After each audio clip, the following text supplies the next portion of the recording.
On Christmas, I arrived earlier than planned at the party at my wife's parents' house. I was shocked when I heard my wife say, "I am 3 weeks pregnant for my boss. He's about to be a father." I left quietly. 3 weeks later, everyone went pale when they do say. I should have known something was wrong when Sarah insisted I take the scenic route. The highway's probably packed. She'd said that morning, her fingers dancing across her phone screen while I loaded the last of the Christmas gifts into our SUV. "Everyone's traveling today. Take Riverside Drive instead."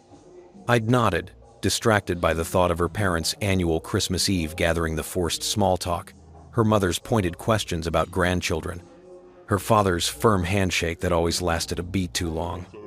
23 years we'd been doing this dance. 23 Christmases of pretending we were the couple everyone thought we were. The scenic route added 40 minutes to our drive. I remember thinking it was strange that Sarah didn't complain once about the detour, even when we hit construction near the old mill. She just kept scrolling through her phone, smiling at something I couldn't see. Her fingers moving with the kind of urgency that suggested the conversation on the other end mattered more than anything happening in our car. "Work?" I'd asked. She didn't look up. "Oh, yeah. Just some year-end stuff Marcus needs sorted out." Marcus, her boss.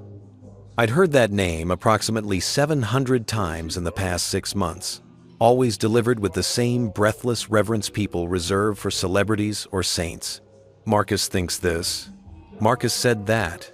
Marcus is revolutionizing the industry. I'd met him once, at the company holiday party in early December. Tall, silver-haired, expensive suit that probably cost more than our mortgage payment. He'd shaken my hand with the confidence of a man who'd never been told no in his life, and when he'd looked at Sarah, there was something in his eyes that made me want to stand between them. But I didn't, because that's not who I am. I'm Michael Chen, the reasonable one, the even-tempered one, the one who teaches high school history and coaches JV basketball and comes home every night to a wife who increasingly feels like a stranger wearing Sarah's face. The construction cleared, the road opened up, and I drove us toward the Christmas Eve I thought we'd be having, while Sarah planned something else entirely. We arrived at her parents' house at 6:47 p.m., 13 minutes earlier than we'd planned, thanks to my decision to skip the last section of the scenic route and jump back on the highway. I'd glanced at Sarah as I pulled into the circular driveway, expecting her to gather her things, but she was staring at her phone with an expression I'd never seen before. Fear. "Michael," she said, her voice strange and tight. "Can you go in first? I need to make a quick call. Work emergency." It was Christmas Eve. What kind of emergency could possibly... But I didn't ask, because asking would have required me to acknowledge that something was fundamentally wrong, and I wasn't ready for that conversation. Not on Christmas Eve.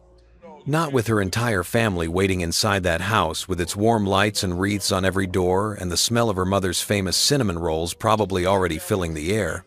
So, I nodded. I got out of the car. I walked up those stone steps carrying our carefully wrapped gifts, and I opened the front door to the sound of laughter and Christmas music and the life we were supposed to be living. "Michael." Her mother, Patricia, swept toward me with her usual theatrical grace, arms outstretched. "You're early." "Where's Sarah?" "Taking a work call. She'll be right in." Patricia's smile faltered for just a moment, a crack in the performance that suggested she knew more than she was saying. But then she recovered, as she always did, and ushered me deeper into the house, where Sarah's father, Robert, was holding court by the fireplace, talking to Sarah's brother David and his wife Amanda. I made the rounds, shook hands, accepted hugs, answered the same questions I'd been answering for 2 decades. Yes, school's going well. Yes, the basketball team has a real shot this year. No, we're not traveling anywhere for the holidays. The same script, the same staging, the same careful choreography we'd all learned to perform. 15 minutes passed, then 20. I excused myself to use the bathroom, but really I was going to check on Sarah. Maybe the call was taking longer than expected. Maybe she needed help carrying in the gifts we'd left in the car. Maybe I was looking for a reason to leave the performance for a moment and remember how to breathe. I walked back toward the foyer, past the formal dining room where Patricia and Amanda were setting out appetizers, past the study where Robert kept his impressive collection of first edition books he'd never actually read. The house was massive, one of those old Victorian estates that Sarah had grown up in, the kind of place where you could get lost if you didn't know which hallway led where. That's when I heard her voice. She was in the sunroom, the glass-walled addition off the back of the house where Patricia kept her orchids and hosted her book club meetings. The door was slightly ajar, and through it I could hear Sarah talking to someone. Not on the phone, in person. I should have announced myself, should have called out, made some noise, given her the courtesy of knowing I was there. But something in her tone stopped me. It was the voice she used to use with me, back when we were 22 and believed in forever. Soft, intimate, full of secrets, meant for only one other person to hear. I know, she was saying, and she was laughing, actually laughing in a way I hadn't heard in years. But we have to tell them eventually. We can't keep hiding this. My hand found the door frame. My heart was doing something strange in my chest, a stuttering rhythm that suggested my body knew what was coming before my brain could process it. Tonight? A male voice. Marcus. Are you sure? It's Christmas Eve. That's what makes it perfect, Sarah said, and I could hear the smile in her voice. Everyone's here. Everyone's in a good mood. And honestly, I'm tired of keeping secrets. I want to celebrate this. I want everyone to know. There was a pause, the sound of movement. And then Marcus spoke again, his voice lower now, tender in a way that made something inside me crack. You're absolutely sure about this? I'm 3 weeks pregnant, Marcus. The words hung in the air like snow that hasn't decided whether to fall or float. I'm 3 weeks pregnant for my boss. He's about to be a father. I don't remember stepping back. Don't remember the exact moment my hand left the door frame, or the exact sequence of movements that carried me away from that door, down that hallway, past the formal dining room where Patricia was explaining the difference between Spanish olives and Italian ones. I don't remember retrieving my coat from the closet, or finding my keys, or making whatever excuse I made to whoever asked where I was going. What I remember is this. The cold air hitting my face when I stepped outside, the way my hand shook when I started the car, the absolute crystalline silence inside my head as I drove away from that house with its warm lights and Christmas music and the sound of my wife's laughter echoing in my ears. I drove for 2 hours without destination, just following roads I half remembered from my childhood in this town. Past the elementary school where Sarah and I had met at a community fundraiser 25 years ago, past the coffee shop where we'd had our first date, past the small Catholic church where we'd gotten married on a June afternoon that felt like it belonged to different people in a different lifetime. The streets were empty. Most families were inside their homes, gathering around trees and fireplaces, building memories they'd talk about for years. And I was out here, driving through the dark, trying to understand how I'd missed the signs, except I hadn't missed them, had I? The late nights at the office, the new clothes, the way she'd stopped reaching for me in bed, stopped asking about my day, stopped being present in all the small ways that marriages are built on, the way she said Marcus's name. I'd seen it all. I'd just chosen not to see what it meant. My phone buzzed. Once, twice, a dozen times in rapid succession. I didn't look at it, couldn't bear to see what excuses or explanations or accusations might be waiting there. Instead, I drove until I found myself at Riverside Park, the same park where Sarah and I used to bring our dog before he died 3 years ago. I parked in the empty lot and sat there, watching the moon reflect off the frozen pond, and I let myself feel everything I'd been refusing to feel for months. The anger came first, hot and sharp and righteous. How dare she? How dare they? In her parents' house, on Christmas Eve, planning their announcement like it was something to celebrate? Then came the grief, heavy and suffocating, for the life I thought we had and the future I'd believed we were building. And finally, underneath it all, came something else, something colder and clearer and infinitely more dangerous than anger or grief, clarity. For the first time in months, maybe years, I could see the situation exactly as it was. Not through the lens of hope or denial or the desperate desire to make it work, just the plain, unvarnished truth. My wife was pregnant with her boss's child. She was planning to announce it tonight at Christmas Eve dinner, surrounded by her family. She'd sent me ahead on a longer route to give herself time to arrive early and rehearse with Marcus. She'd probably planned the whole thing, right down to the timing and the audience. And she'd assumed I would just, what, accept it? Play along? Raise another man's child because that's what good, reasonable Michael Chen would do? I sat in that parking lot until my phone stopped buzzing, until the moon rose higher in the sky, until the cold seeped through my coat and reminded me I was still alive, still here, still capable of making choices.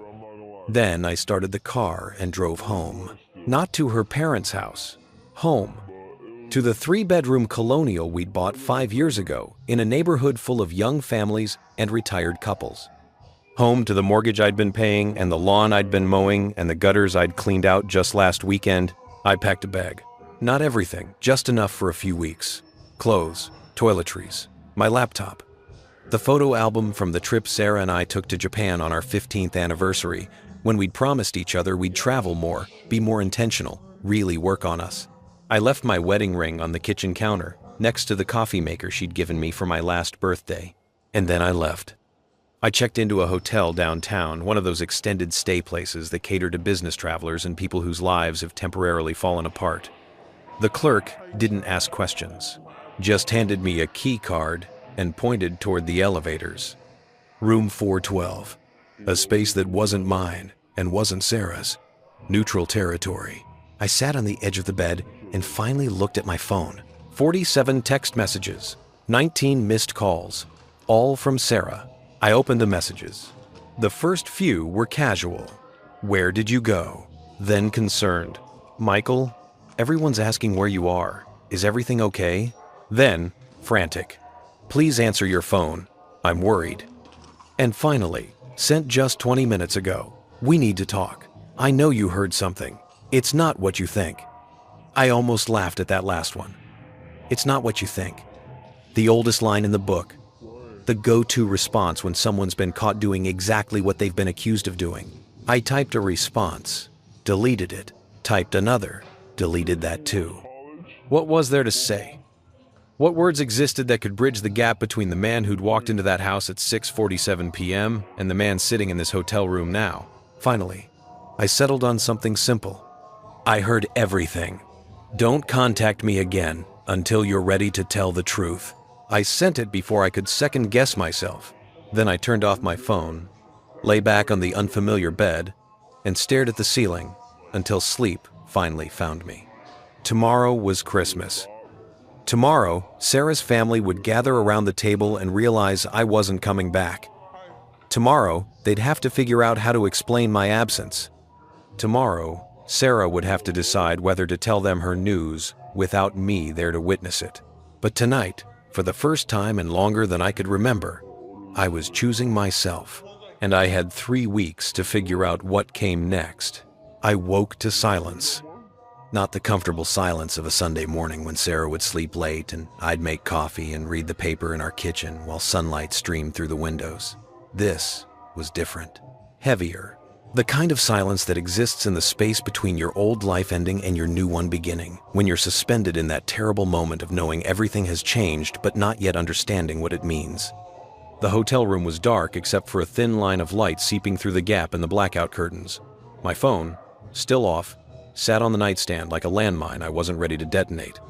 I knew what would be waiting there. More messages, more calls, more attempts to control the narrative before I could process what the truth actually was. I lay there for a long time, watching that line of light grow brighter as morning arrived, and I let myself think about the details I'd been too shocked to fully register last night. 3 weeks pregnant. The timeline played out in my head with the brutal clarity of someone who'd been teaching critical thinking for 2 decades. 3 weeks ago was the first week of December, the company holiday party. The night Sarah had come home at 2 a.m., smelling like expensive wine and telling me about how Marcus had insisted everyone stay late to celebrate hitting their quarterly targets. I'd been asleep when she'd slipped into bed, had barely stirred when she'd gotten up the next morning and showered for 45 minutes. Had that been the night, or had there been others? How long had this been going on? The questions multiplied, like cells dividing. each one spawning new ones until my head felt crowded with scenarios and possibilities, and the desperate need to know exactly when my marriage had ended, as if pinpointing the moment would somehow make it hurt less. I forced myself out of bed, showered, dressed in the clothes I'd hastily packed, jeans and a sweater that Sarah had given me 2 Christmases ago, back when we still did that dance of thoughtful gift-giving and gratitude. It was 7:23 a.m. on Christmas morning. Somewhere, children were waking up to stockings and presents, and parents who were still pretending the magic was real. Somewhere, Sarah was probably sitting in her childhood bedroom, or maybe in the guest room Marcus had presumably stayed in, trying to figure out how to explain where her husband had gone. I turned on my phone. The messages came flooding in immediately, a digital avalanche of concern and confusion and carefully worded attempts to gauge what I knew and what I didn't. But it wasn't Sarah's messages I focused on first. It was the one from her brother David, sent at 11:47 p.m. "Hey man, Sarah's worried sick. She said you left without explanation. Everything okay? Call me when you can." So she hadn't told them, hadn't explained why I'd disappeared. Was still playing the role of concerned wife, wondering where her husband had gone, performing confusion for an audience that didn't yet know they were watching a performance. I scrolled through the rest. Patricia had sent 3 messages, each more insistent than the last, demanding I call immediately. Robert had sent one. "This is unacceptable behavior on Christmas Eve. We expect better from you. We expect better from you." I almost laughed. Almost called him right then and told him exactly what his daughter had been doing, who she'd been doing it with, and how she'd planned to announce it at his dinner table. Almost asked him if that met his standards for acceptable behavior. But I didn't, because that would have been reactive, emotional. The old Michael, the one who taught conflict resolution and believed in open communication and the power of honest conversation to heal any wound. This Michael, the one sitting in a hotel room on Christmas morning, reading messages from people who thought they knew the whole story. This Michael was learning a different lesson. Silence is power. Every moment I didn't respond, didn't explain, didn't defend myself, was a moment they had to sit with their uncertainty. Every hour that passed was another hour. Sarah had to maintain her performance, had to answer questions about where I'd gone and why, had to keep her secret while watching her family's suspicion grow. I wasn't ready to give her the relief of my response. Instead, I opened my laptop and did what I do best. I researched. Divorce in our state required 6 months of separation before it could be finalized. Property would be divided equitably, not equally, meaning the court would consider who contributed what to the marriage. We had a joint checking account, joint savings, the house in both our names. Sarah made more than I did, significantly more, since her promotion to VP 3 months ago, but I'd been the one managing our finances, paying the bills, making sure we stayed within budget while she focused on her career. Her career with Marcus. I pulled up Sarah's company website, looked at the executive page where Marcus's photo smiled at me with that same confident expression I remembered from the holiday party. Chief Operating Officer. Married, according to the brief bio. 2 adult children. Married. Did his wife know? Was she sitting somewhere this morning? Maybe opening presents with those adult children, believing her husband was away on business or visiting family? Or maybe she already knew. Maybe this was a pattern for Marcus, the powerful executive who saw young talent and decided to cultivate it in ways that had nothing to do with professional development. I found Sarah's LinkedIn profile next, scrolled through her posts from the past 6 months. There he was, tagged in almost everything. Photo after photo of company events, conferences, team celebrations. And in every single one, Sarah was standing just a little too close, smiling just a little too wide. Her body language speaking volumes I'd been too trusting to read. The evidence had been there all along. I'd just chosen not to see it. I took screenshots, saved them to a folder I titled Documentation, opened a new document, and started writing down everything I could remember from last night. The conversation I'd overheard, the timeline, the exact words Sarah had used. "I'm 3 weeks pregnant for my boss. He's about to be a father." Not, "We're pregnant." Not, "I'm having a baby." The possessive language was deliberate, claiming the pregnancy as something she was doing for him, giving to him, creating with him. I was methodical about it, detailed. Every teacher instinct I had went into documenting the facts as I knew them, creating a record that couldn't be disputed or reinterpreted later. When Sarah tried to convince me I'd misunderstood, I'd taken things out of context. I'd overreacted to something innocent. By 10 a.m., I had 5 pages of notes and a growing sense that I needed help navigating this. Not the emotional kind, I'd deal with those feelings in my own time, but the practical kind, the legal kind. I searched for divorce attorneys in the area. Found one whose website emphasized her experience with high-conflict divorces and infidelity cases. Margaret Thornton, Esquire. Her office was closed for the holiday, but there was an emergency contact line. I didn't call. Not yet, because calling an attorney would make this real in a way I wasn't quite ready for. It would transform this from something that had happened to me into something I was actively doing, and I needed another day or two to sit with that distinction. My stomach reminded me I hadn't eaten since yesterday afternoon. The hotel had a continental breakfast, so I went downstairs, filled a plate with food I didn't really want, and sat in the empty dining area watching families check out exhausted parents with overexcited children. Elderly couples moving slowly but deliberately, everyone heading somewhere for Christmas dinner. Rough night? The voice came from my left. A woman, maybe early 50s, sitting alone at a nearby table with coffee and what looked like the hotel's excuse for a croissant. I must have looked as bad as I felt. Something like that, I said. She nodded, the kind of understanding nod that suggested she'd had her own rough nights and knew better than to pry. Holidays are hard. Whatever it is, you'll get through it. How do you know? She smiled, but it was sad around the edges. Because you're here. You're eating breakfast. You're still showing up for yourself. That's more than a lot of people manage. We sat in companionable silence for a few minutes. 2 strangers spending Christmas morning in a hotel dining area because their real lives had become temporarily uninhabitable. I'm Janet, she said eventually. Michael. Well, Michael, I hope whatever brought you here gets better soon. And if it doesn't get better, I hope you get stronger. She left before I could respond, taking her coffee and her sad smile with her. I sat there for another hour, watching the families come and go, and I thought about strength. About what it meant to get stronger when everything you'd built your life around had just collapsed. When I returned to my room, I finally opened Sarah's messages. There were 63 now. I scrolled to the most recent one, sent just 20 minutes ago. Michael, please, I know you're reading these. I know you're hurt, but you need to let me explain. What you heard, it wasn't the whole story. There's so much you don't know. Please, just come back so we can talk. Everyone's worried. Mom's barely holding it together. Dad's talking about calling the police to file a missing person report. This isn't fair to them. Whatever you think is happening, you're wrong, please. I read it 3 times, analyzing each sentence the way I'd teach my students to analyze historical documents, looking for what was being said and what was being carefully avoided. She didn't deny the pregnancy. She didn't deny it was Marcus's. She just claimed there was more to the story, that I was wrong about something, that I needed to come back and let her explain. And she was using her parents' distress as leverage, suggesting that my absence was the problem, not her betrayal, making me responsible for their emotional state, for the disruption of their holiday, for the awkwardness of having to explain where I'd gone.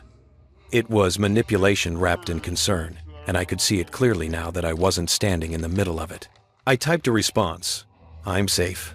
I need time to process what I heard. If you want to tell your parents the truth about why I left, that's your choice. But I won't be the one to protect you from the consequences of your decisions anymore. I sent it and immediately turned off my phone again. The rest of Christmas Day passed in a strange, liminal state. I went for a long walk through downtown, past closed shops and empty streets, the only sound my footsteps on cold pavement. I found a Chinese restaurant that was open, because of course it was. That cliché of American holidays, and ate dumplings while sitting at a table for one, surrounded by other people who'd found themselves outside the traditional family Christmas for various reasons. Nobody asked questions. Nobody expected explanations. It was, in its own way, The most honest Christmas I'd had in years. I returned to the hotel as evening fell, turned my phone back on long enough to see that Sarah had called 17 times and sent another dozen messages, each one more desperate than the last. Her mother had called 6 times. David had texted asking if I needed anything, if there was something going on he should know about. And there was one message from a number I didn't recognize. Mr. Chen, this is Marcus Westfield. I understand there's been some confusion. I think it's important we speak directly. Please call me at your earliest convenience. The audacity of it made something cold settle in my chest. He wanted to speak directly. Wanted to manage the situation. Control the narrative. Probably spin some story about how this wasn't what it looked like, how I'd misunderstood, how he and Sarah were just close colleagues, and whatever I'd heard had been taken out of context. I saved his number, didn't respond, added it to my growing documentation. That night, I couldn't sleep. Lay in the dark thinking about all the moments I'd missed, all the signs I'd ignored, all the times I'd chosen to believe Sarah when some part of me had known she was lying. The late nights that became later. The new lingerie I'd found in her drawer that she'd never worn for me. The way she'd started going to the gym at 5 a.m. instead of after work. The mysterious bruise on her collarbone she'd blamed on walking into a cabinet. The distance that had grown between us so gradually, I'd convinced myself it was just the natural evolution of a long marriage, the comfortable settling that happened when you'd been together for 2 decades. I'd been so good at lying to myself, but I was done with that now. At 2 a.m., wide awake and clear-headed in a way I hadn't been in months, I made a decision. I wasn't going to confront Sarah, wasn't going to demand explanations or answers or the truth she clearly had no intention of telling me. I wasn't going to give her the opportunity to spin her story, to cry and apologize and promise it meant nothing, to beg me to understand how complicated everything had become. Instead, I was going to document everything, gather evidence, build an airtight case, and then, when I had all the facts and understood exactly what I was dealing with, I would act. Not from emotion, not from pain, but from a position of absolute clarity about who Sarah really was and what she'd really done. I spent the next 3 hours making plans. Lists of things I needed to do, people I needed to talk to, information I needed to gather. By the time the sun started to rise on the day after Christmas, I had the outline of a strategy. Step 1. Find out exactly how long this affair had been going on. Step 2. Determine if Marcus's wife knew about the pregnancy. Step 3. Understand the full financial picture of our marriage and what divorce would mean. Step 4. Document everything in a way that couldn't be disputed or denied. Step 5. Wait. Because the best revenge isn't hot and immediate. It's cold and calculated and perfectly timed. It's giving people enough rope to hang themselves with while you stand back and watch them tie the knots. Sarah wanted to announce her pregnancy, wanted to celebrate this new chapter of her life, wanted to introduce Marcus as the father of her child, and expect everyone to be happy for her. Fine. Let her have her moment. Let her stand in front of her family and friends and make her announcement. Let her bask in whatever complicated mix of congratulations and judgment that followed. And then, when she thought she'd gotten away with it, when she'd convinced everyone that this was just one of those things that happen, when she'd rewritten the narrative to make herself the victim, or the brave woman choosing happiness, or whatever story she decided to tell, then I would reveal what I knew, and 3 weeks was plenty of time to make sure I knew everything. I turned on my laptop and opened a fresh document, titled it Timeline, and I began to write. The day after Christmas, I went back to work. Not to school winter break wouldn't end for another week, but to my real work now, the project that had become my singular focus, understanding the complete architecture of Sarah's betrayal. I started with the financial records. Our joint accounts were easy enough to access from my laptop. Years of managing our household finances meant I had all the passwords, knew where every statement was filed, could track every transaction we'd made together. I opened spreadsheets and began sorting through the past year of charges, looking for patterns I'd been too trusting to notice before. September 17th, $247 at an upscale boutique downtown. I remembered that purchase. Sarah had said she needed professional clothes for a conference. I'd encouraged her to get whatever she needed. September 23rd. $180 at a restaurant I'd never heard of. When I looked it up, I found it was one of those intimate French places with candlelight and a dress code. Sarah had told me she was working late that night. Emergency budget meeting. October 3rd. $89 at a lingerie store. The expensive kind, the kind that came in black boxes with tissue paper. I'd never seen any of it. October 15th. $450 at a hotel in the city. Our city. The city we both lived in. She'd told me she was going to visit her college roommate that weekend. I'd stayed home and graded papers and fixed the leaking faucet in the guest bathroom while my wife checked into a hotel 30 minutes away and did God knows what with a man who signed her paychecks. The spreadsheet grew longer. Each entry was a small betrayal, a moment when she'd looked at me and chosen deception. Dinner at expensive restaurants became team meetings. Spa days became client presentations. A weekend trip to a resort upstate became a professional development retreat. I documented everything, created a separate sheet just for suspicious charges. By noon, I had identified 47 transactions over the past 4 months that didn't match the explanations Sarah had given me. 47 lies. 47 times, she'd looked me in the eye and told me a story I'd believed because I'd wanted to believe it.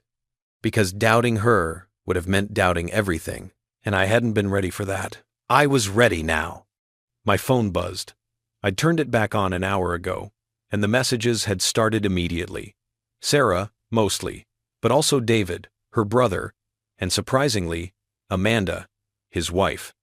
I opened Amanda's message first. Michael, I don't know what's going on, but Sarah's not telling us the whole story. I can tell. If you need someone to talk to, someone who's not going to automatically take her side, I'm here. I stared at that message for a long time. Amanda had married into the family 5 years ago, had always seemed slightly outside the tight circle of Patricia, Robert, Sarah, and David. She was kind, observant, the type of person who noticed when things didn't add up, and apparently, things weren't adding up. I typed back, "Thank you. I'm okay. Just need some time to think. Please, don't worry about me." Her response came within seconds. "I'm not worried about you. I'm worried about what Sarah did to make you leave on Christmas Eve." So she suspected, probably couldn't prove anything, but her instincts were telling her what her husband's family wasn't ready to acknowledge, that maybe, just maybe, I wasn't the villain in this story. I didn't respond to that, didn't confirm or deny, just let her sit with her suspicions the same way I was making everyone else sit with their uncertainty. Next, I called the school district's HR department, left a message explaining that I needed to discuss my benefits and insurance coverage. Could someone please call me back after the holiday? It was a fishing expedition. I needed to know what would happen to our shared health insurance if we separated, whether Sarah's pregnancy would be covered under my plan or hers, what the timeline looked like for making changes. Details. I needed all the details. Then I did something I'd been avoiding. I looked at Sarah's social media. Her Instagram was public. A carefully curated collection of inspirational quotes, photos from work events, and the occasional picture of us together, always perfectly filtered and captioned with some variation of "grateful for this life." The comments were always the same: heart emojis and "you two are goals" and "relationship envy." If they only knew. I scrolled back through the past 6 months, looking at the photos with new eyes. There, a company outing in October. Sarah in a sundress I'd never seen before. Marcus's hand on her shoulder in a way that might have been professional but probably wasn't. The caption, "Best team ever." September. A conference in Boston. Sarah holding a cocktail, laughing at something off camera. Marcus tagged in the photo but not visible. Caption, "Making connections and closing deals." A group photo from a client dinner. Sarah seated next to Marcus, their chairs close enough that their shoulders touched. Caption, "Celebrating success with the dream team." The evidence was everywhere, hiding in plain sight behind hashtags and filters and the performance of professional achievement. I took screenshots of everything, added them to my growing folder. By mid-afternoon, I'd built a timeline that showed the affair had likely started in August, right after Sarah's promotion. Right after Marcus had personally selected her for his executive team. Right after she'd come home glowing and told me this was everything she'd worked for, that Marcus saw her potential, that this was going to change our lives. He'd certainly changed our lives. I was so focused on my documentation that I almost missed the knock at my hotel room door. My first thought was that Sarah had somehow found me, but when I looked through the peephole, I saw David standing in the hallway, hands in his pockets, looking uncomfortable in the way people do when they're about to have a conversation they don't want to have. I opened the door. "How did you find me?" I asked. "Find my friend's app." He had the decency to look embarrassed. "Sarah added you to the family group last year for emergencies. This is an emergency?" "Mom thinks so." He shifted his weight. "Can I come in?" I stepped aside and let him enter. He looked around the sparse hotel room, the unmade bed, the laptop surrounded by papers, the half-empty coffee cup from this morning, and I could see him trying to understand what had driven his mild-mannered brother-in-law to spend Christmas in a hotel. "Sarah's losing it," he said finally. "She won't tell us what happened. Just keeps saying you left and won't answer her calls, and she doesn't understand why. Mom's threatening to drive to your school and talk to your principal, convince him to do a wellness check or something. Tell your mother I'm fine." "Are you?" David looked at me directly. "Because you don't seem fine, Michael. You seem like a guy who just blew up his life on Christmas Eve and doesn't know how to explain it." I almost told him then. Almost laid out the whole story, the conversation I'd overheard, the pregnancy, the affair, the 47 lies I'd documented just this morning. Almost asked him what he would do if it were Amanda who'd betrayed him. But I didn't. Because David was Sarah's brother first and my friend second. And anything I told him would get back to her within the hour. And I wasn't ready for her to know how much I knew, or what I was planning to do with that knowledge. "There are things you don't know," I said instead. "Things Sarah should tell you herself.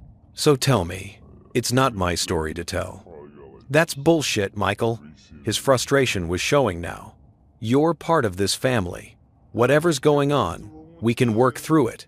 That's what families do. Some things can't be worked through." Jesus Christ. He ran a hand through his hair. "Did you cheat on her? Is that what this is about?" The question was so absurd, so completely backwards from reality, that I actually laughed. It came out sharp and bitter, a sound I didn't recognize as my own. "No, David, I didn't cheat on her." "Then what?" "Ask your sister." I walked to the door and opened it. "Ask her what she was planning to announce at Christmas Eve dinner. Ask her why I left, and ask her if she's ready to tell you the truth." David stared at me for a long moment, and I could see him running through scenarios in his head, trying to connect dots that Sarah had deliberately scattered. Then he nodded slowly and walked to the door. "She's my sister," he said, "but you're family too, and I've never seen you like this. So whatever she did, I'm sorry, man." He left before I could respond. I closed the door and leaned against it, my heart pounding. That had been too close to revealing everything before I was ready, before I had all the pieces in place. I needed to be more careful. The rest of the day I spent researching Marcus Westfield. If I was going to understand the situation fully, I needed to know who I was dealing with. His LinkedIn profile was impressive. MBA from Wharton, 25 years of executive experience, board member at 2 nonprofits, regular speaker at industry conferences. The picture of success. His personal Facebook was locked down, but his wife's wasn't. Diane Westfield, 53 years old, active in the local garden club, posted regularly about her 2 sons, one in medical school, one working in finance. Her most recent post, from 3 days ago, "Grateful for my wonderful family and the life we've built together. Merry Christmas." There were photos of their house, a sprawling estate in the most expensive neighborhood in the city. Photos of vacations to Italy, the Caribbean, Aspen. Photos of their anniversary celebration 2 months ago, 30 years of marriage, according to the caption. 30 years. And Marcus was throwing it away for a woman half his age and the excitement of a secret affair. Or maybe this wasn't the first time. Maybe Sarah was just the latest in a line of ambitious young women he'd taken under his wing and then into his bed. Maybe Diane had learned to look the other way. Or maybe she genuinely didn't know. Either way, she deserved to know now. But not yet. Not until I had everything documented, verified, ironclad. I made notes about Diane Westfield, added her information to my file, wondered if she'd thank me or hate me when this was all over. Probably both. My phone rang. I glanced at it, expecting Sarah, but the number was unfamiliar. I answered anyway. "Mr. Chen, this is Margaret Thornton. I received your message about potentially needing legal representation." The divorce attorney. I'd forgotten I'd reached out to her emergency line. "Yes," I said. "Thank you for calling back. I have some availability tomorrow afternoon if you'd like to come in for a consultation. No charge for the first meeting. We can discuss your situation, and I can explain your options." Tomorrow works. 3 o'clock? I'll be there. She gave me the address, an office building downtown, not far from where Sarah worked. The irony wasn't lost on me. After we hung up, I sat with that decision for a while. Calling an attorney made this real in a way nothing else had. It meant I wasn't just documenting Sarah's betrayal for my own clarity. I was preparing for war. But war implied two sides fighting. And I wasn't interested in fighting. I was interested in truth. In making sure that when this was over, everyone understood exactly what had happened and who was responsible. Let Sarah fight if she wanted to. Let her hire expensive lawyers and try to spin the narrative. I had something better than a good story. I had the facts. That evening, I finally read through all of Sarah's messages. There were over 100 now, spanning from Christmas Eve to this afternoon. I read them in order, watching her emotional state deteriorate with each one. The first messages were casual, confused, then worried, then frantic, then angry. "You have no right to do this. No right to just disappear and ignore me. We're married. We're supposed to talk through things." Then pleading, "Michael, please, whatever you think you heard, let me explain. I love you. I've always loved you. This is just a misunderstanding." Then, manipulative. "Your students are going to hear about this, your colleagues. Everyone will know you abandoned your wife at Christmas. Is that really the man you want to be?" And finally, sent just an hour ago, "Fine. If you won't talk to me, you can talk to my lawyer. You want a divorce? You'll get one. But don't expect this to be easy. I have rights too." There it was. The truth, finally cutting through all the performance. She wasn't sorry. She was angry that I'd disrupted her plan, that I'd refused to play my assigned role in her narrative. And now she was threatening me with lawyers and public humiliation and the dissolution of our marriage as if it were a weapon she was wielding rather than a consequence of her own choices. I saved every message, added them to my documentation, marveled at how quickly love could transform into threat when someone realized they weren't in control. I composed a single response, carefully worded. "I'll be happy to discuss this through attorneys. Have yours contact me once you've retained someone. Until then, all communication should go through legal counsel, professional, detached." The language of someone who'd already moved past emotional response into strategic action. I sent it and immediately blocked her number. Then, I blocked Patricia's number, and Robert's, and even David's, though I felt a twinge of guilt about that one. I kept Amanda's number active, and I added Margaret Thornton's to my contacts. The old Michael would have agonized over these decisions, would have second-guessed himself, worried about being too harsh, too cold, too unforgiving. This Michael understood that sometimes the kindest thing you can do for yourself is create boundaries that can't be crossed. I ordered dinner from the Chinese restaurant down the street, the same one I'd eaten at on Christmas. The woman at the counter recognized me. "Back again?" she asked, smiling. "Guess I liked the dumplings." "Or you've got nowhere else to be." I didn't argue with her assessment. I ate alone in my hotel room, reviewing my documentation, making lists of questions to ask the attorney tomorrow, planning my next steps. The work was methodical, almost meditative. Each piece of evidence I cataloged was another brick in the foundation of my case. Some people process grief through tears, others through rage. I was processing mine through spreadsheets and timelines and the careful accumulation of facts. It felt right. It felt like control in a situation where everything had been spinning wildly out of my grasp. At 11 p.m., I received an email. Not from Sarah, from Marcus. Mr. Chen. I apologize for reaching out directly, but I believe we need to have a conversation about what you overheard on Christmas Eve. There's been a significant misunderstanding, and I'd like the opportunity to clarify the situation before any hasty decisions are made. I understand you're upset, but I assure you the context of that conversation was not what you think. Sarah values your marriage deeply, as do I respect the institution of marriage in general. This can all be resolved amicably if we approach it rationally. Please call me at your earliest convenience so we can discuss this man-to-man. Respectfully, Marcus Westfield. I read it 3 times, analyzing every word choice, every subtle manipulation. Significant misunderstanding. As if I'd misheard. I'm 3 weeks pregnant for my boss. Sarah values your marriage, present tense, as if it still existed. Man to man. The language of masculine solidarity, suggesting we were on the same team, that we could work this out between ourselves without involving messy things like emotions or consequences. It was a masterclass in corporate manipulation, and I'd been teaching persuasive rhetoric long enough to recognize every technique he was deploying.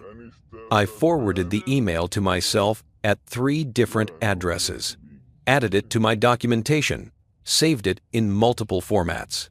And then I replied, Mr. Westfield, all communication regarding this matter should go through legal counsel. I'm sure someone in your position understands the importance of proper channels.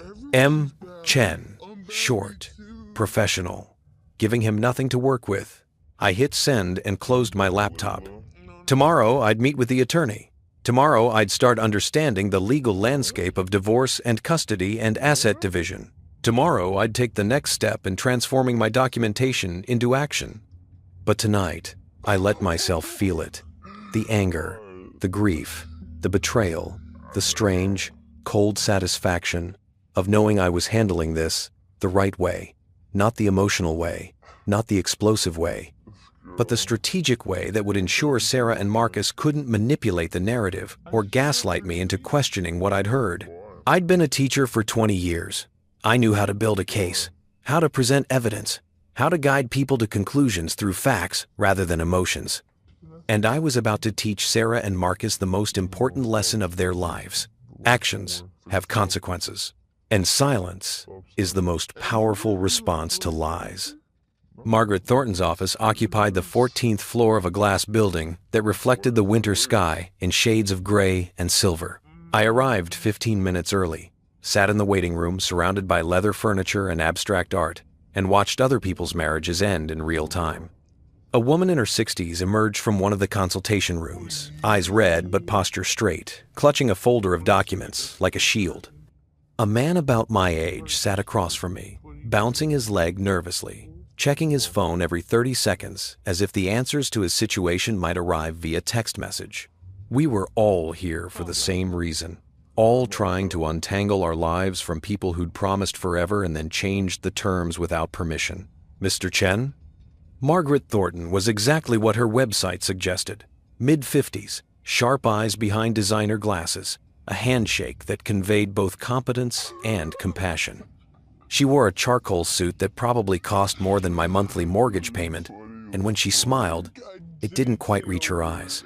This was a woman who'd seen every variation of betrayal humanity could devise. I followed her into a consultation room that overlooked the city. Floor-to-ceiling windows, a conference table that could seat 8, boxes of tissues strategically placed at both ends. Thank you for seeing me on short notice, I said. That's what the emergency line is for. She gestured to a chair and took her own seat across from me, pulling out a yellow legal pad. Why don't you tell me what brought you here? So I did. I told her about Christmas Eve, about the conversation I'd overheard, about Sarah's pregnancy with her boss's child, about the 47 documented lies in our financial records, about Marcus's email trying to spin this as a misunderstanding. I told her about our 23 years of marriage, the house we owned together, the life we'd built, about my teaching salary versus Sarah's executive compensation, about the fact that I'd been the one managing our finances while she focused on her career with Marcus. Margaret took notes, her pen moving steadily across the legal pad, her expression neutral. When I finished, she was quiet for a moment, reviewing what she'd written. "You've been very thorough," she said finally. "The documentation you've gathered will be extremely valuable. I'm a teacher. Research is what I do. Most people come in here emotional, reactive. They want revenge. They want to hurt their spouse as badly as they've been hurt." She looked up from her notes. "But that's not what I'm seeing from you. What is it you want, Mr. Chen?" It was the first time anyone had asked me that question. What did I want? "I want the truth on record," I said slowly. "I want everyone who thinks they know our story to understand what really happened.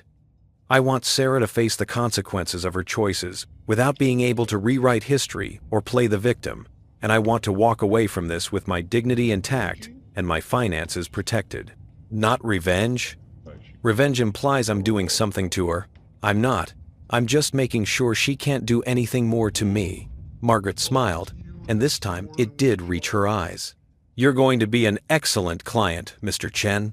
Let's talk about your options."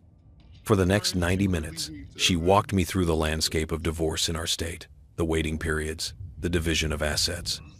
The fact that Sarah's pregnancy, even with another man's child, didn't automatically disqualify her from spousal support, though the adultery would certainly factor into the court's decision.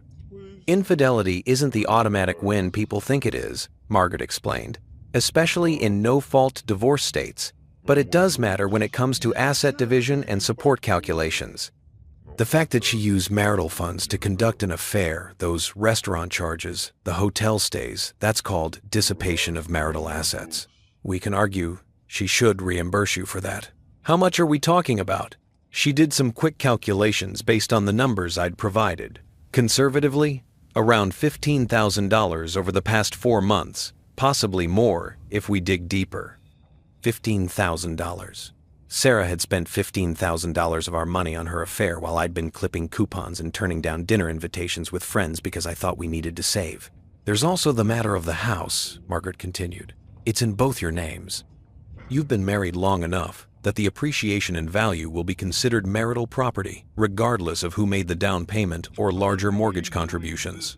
I've made every mortgage payment for the past 3 years. Sarah's salary increased, but she said she was maxing out her $401k. Was she? I pulled up the spreadsheet I'd created, showed her the retirement account balances. Sarah's 401k contributions had stayed exactly the same since her promotion, the standard company match, and nothing more. "Where did that extra income go?" Margaret asked. "According to our joint account, nowhere. She must have opened a separate account." Margaret made a note. "We'll need to subpoena her financial records. If she's been hiding assets, that's going to work very much in your favor." We talked about custody, though there were no children to fight over. We talked about retirement accounts and pension benefits. We talked about whether I wanted to pursue a fault-based divorce, which would take longer but might give me additional leverage, or a no-fault divorce based on irreconcilable differences. "What I'd recommend," Margaret said, "is that we file for legal separation first, 6 months minimum before the divorce can be finalized anyway. During that time, we gather evidence, depose witnesses if necessary, and build the strongest case possible. Meanwhile, you maintain the moral high ground. No dating, no social media posts, no public confrontations. You document everything and let her make mistakes while the clock runs. She's already threatening to make this difficult." They always do. But here's what most people don't understand about high-conflict divorces. The person screaming the loudest usually has the most to hide. She leaned forward slightly. "Your wife is pregnant with her married boss's child. When this becomes public knowledge, and it will, she's going to face professional and social consequences that have nothing to do with what happens in divorce court. The optics alone could damage her career. Marcus's too, for that matter. You think I should tell his wife?" "I think you should let your attorney handle communications with third parties. But yes, Mrs. Westfield has a right to know what her husband has been doing. And when she files for her own divorce, That's two families publicly dealing with the fallout of Marcus and Sarah's choices. The weight of what she was suggesting settled over me. This wasn't just about ending my marriage. It was about triggering a series of dominoes that would reshape multiple lives. Is that wrong? I asked. Going after him too? Margaret's expression softened slightly. Mr. Chen, your wife made vows to you. She broke them. That's between you and her. But Marcus Westfield is in a position of power over her professionally. He's married. He engaged in an affair with a subordinate, got her pregnant, and is now trying to manage you like you're another business problem to solve. That's not just personal misconduct.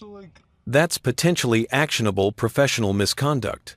His wife deserves to know. His company might need to know. Those aren't revenge. Those are natural consequences.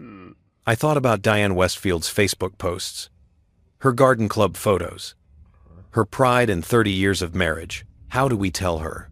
Carefully, compassionately, with documentation so she doesn't think it's a vindictive ex-spouse making wild accusations. Margaret made another note. I have a colleague who specializes in these situations. She can reach out to Mrs. Westfield, provide evidence, offer support.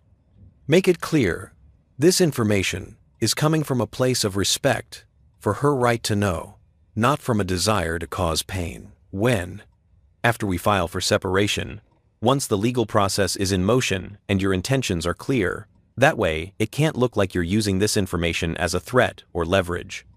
We discussed timelines, strategy, the choreography of dismantling a marriage while protecting my interests and maintaining my integrity. By the time we finished, I had a folder full of documents to sign, a retainer agreement that would cost me $5,000 up front, and a plan that extended 3 weeks into the future. 3 weeks, the same amount of time Sarah had been pregnant. The symmetry felt intentional, like the universe was giving me a deadline. One more thing, Margaret said as I stood to leave. You mentioned Sarah was planning to announce the pregnancy at Christmas Eve dinner. Do you know if she went through with it? I don't know. I haven't spoken to anyone in her family except her brother, and he didn't mention it. Find out, because if she announced it without telling them about the affair, if she's letting people believe you're the father, she paused. That's fraud, and it gives us additional leverage. I nodded, adding it to my mental list of things to investigate. You're doing the right thing, Margaret said at the door. I know it doesn't feel that way. I know this probably feels calculated and cold, but you're protecting yourself, and there's nothing wrong with that. Your wife made her choices. You're allowed to make yours. I left her office feeling both lighter and heavier. Lighter because I had a plan, a professional guiding me through the legal maze. Heavier because that plan involved deliberate steps that would hurt people, not just Sarah and Marcus, but Diane Westfield, Sarah's parents, maybe even colleagues and friends who'd gotten caught in the blast radius of this affair. But Margaret was right. These weren't consequences I was imposing. These were consequences Sarah and Marcus had created through their own actions. I was just making sure those consequences landed where they belonged. I walked back to my hotel through the cold afternoon, past holiday decorations that hadn't been taken down yet, past couples walking hand in hand, past the coffee shop where Sarah and I had our first date 25 years ago. The nostalgia tried to grab me, tried to make me remember the good times and question whether I was throwing away something worth saving. But then I thought about the conversation I'd overheard, the joy in Sarah's voice when she'd talked about being pregnant for Marcus, the ease with which she'd planned to announce it, surrounded by her family, probably expecting me to stand beside her and smile and accept whatever story she'd concocted. That woman wasn't the Sarah I'd married, or maybe she was, and I'd just never seen it clearly before. Back at the hotel, I found an email from David waiting for me. Michael, I talked to Sarah like you suggested. Asked her what she was planning to announce at Christmas Eve dinner. She got defensive, said you'd misunderstood something, that you were being paranoid and controlling. Then she started crying and said you'd abandoned her during the happiest time of her life. I don't know what to believe anymore. Mom and Dad are taking her side, saying you're going through some kind of crisis. But Amanda pulled me aside and said she thinks Sarah's lying about something big. Are you really not going to tell me what happened? David. I read it twice, feeling the weight of his confusion. David had always been caught between loyalty to his sister and genuine affection for me. We'd bonded over sports and dad jokes, and the shared experience of navigating Patricia's complicated expectations. But he was Sarah's brother, and when it came down to it, blood would win over friendship. I typed a careful response. David, I appreciate you reaching out. I know this is hard for you, but Sarah knows exactly what she did, and she's choosing to lie about it rather than face the consequences. That's her decision. When the legal proceedings start, everything will become clear. Until then, I need you to respect that I'm doing what's best for me, even if I can't explain all the details right now. Take care of Amanda. She's got good instincts. Michael. I sent it and felt the door close on another relationship. David would choose Sarah. They all would, at first, until the evidence made choosing her impossible. That evening, I did something I hadn't done in years. I called my own family. My mother answered on the second ring, her voice bright with surprise. Michael, we weren't expecting to hear from you until New Year's. How was Christmas with Sarah's family? My parents lived in Arizona now, retired and content in their small community of other retirees who'd fled the northeastern winters. We talked every few weeks, sent cards on birthdays and holidays, maintained the kind of comfortable distance that happens when everyone's lives are settled and unremarkable. Mom, I need to tell you something. The brightness in her voice faded. What's wrong? I told her. Not everything, not the 47 lies, or the legal strategy, or the plan to contact Marcus's wife, just the core truth. Sarah was having an affair with her boss. She was pregnant with his child. I'd left on Christmas Eve and wasn't going back. There was a long silence on the other end of the line. Then, oh, Michael. Just that. Just my name. Spoken with the kind of sadness mothers reserve for moments when they can't fix what's broken. I'm sorry you have to deal with this, she continued. Are you okay? Where are you staying? A hotel for now. I met with a divorce attorney today. I'm handling it. You shouldn't have to handle this alone. Your father and I can fly out. No. Mom, I appreciate it, but I need to do this myself. I just wanted you to know before you heard it from someone else. Does Sarah's family know? They know I left. They don't know why. Sarah's not telling them the truth. Of course she isn't. My mother's voice hardened. I never liked her, you know. Never said anything because you seemed happy, but I always thought she was cold, calculating. The way she'd smile at you but look through you at the same time. I'd never heard my mother say anything negative about Sarah in 23 years. The revelation that she'd been harboring these observations, these judgments, all while maintaining perfect civility at family gatherings, it was its own kind of shock. You never said anything. What could I say? You loved her. You'd made your choice. A mother learns to keep her mouth shut about her son's wife, even when every instinct is screaming that something's not right. We talked for another hour. She told me stories I'd never heard before. Times when Sarah had been dismissive or rude when I wasn't around. Moments when my mother had felt like an outsider at our wedding planning or home purchases or holiday celebrations. Small things that had added up to a portrait of a woman who saw my family as obligations rather than relationships. I'm proud of you, my mother said finally, for leaving, for not staying out of some misplaced sense of duty or shame. You deserve better than someone who treats you like you're disposable. After we hung up, I sat in the dark hotel room and processed this new information. My mother had seen through Sarah from the beginning, had watched me build a life with someone she didn't trust, and had said nothing because she'd respected my autonomy. How many other people had seen what I'd missed? How many friends, colleagues, family members had noticed the cracks in our marriage and chosen silence over honesty? Or had they tried to tell me in subtle ways I'd refused to hear? I pulled out my laptop and opened my email, scrolled through years of messages from friends who'd stopped inviting us to couples events, from colleagues who'd asked how things were at home with a careful tone that suggested they suspected the answer wasn't fine, from Sarah's own friends who'd gradually stopped reaching out to me directly. The signs had been everywhere. I'd just been too invested in the story of our happy marriage to read them. My phone buzzed with a text from an unknown number. "Mr. Chen, this is Diane Westfield. I believe we need to talk." My heart stopped. How did she get my number? How did she even know who I was? I stared at the message for a full minute before another one came through. "I know about Marcus and your wife. I've known for 2 months. I've been gathering evidence for my own divorce. We should compare notes." 2 months. She'd known for 2 months and hadn't said anything. Had been playing the same quiet game I was playing. Now documenting, planning, waiting for the right moment. I called Margaret Thornton's emergency line. She answered immediately. "What happened?" "Marcus's wife just texted me. She says she's known about the affair for 2 months. She wants to compare notes." "Don't respond yet. Forward me the messages. I need to think about this strategically." I did as she asked, then sat in the dark waiting for her to call back. When she did, her voice was thoughtful. "This changes things.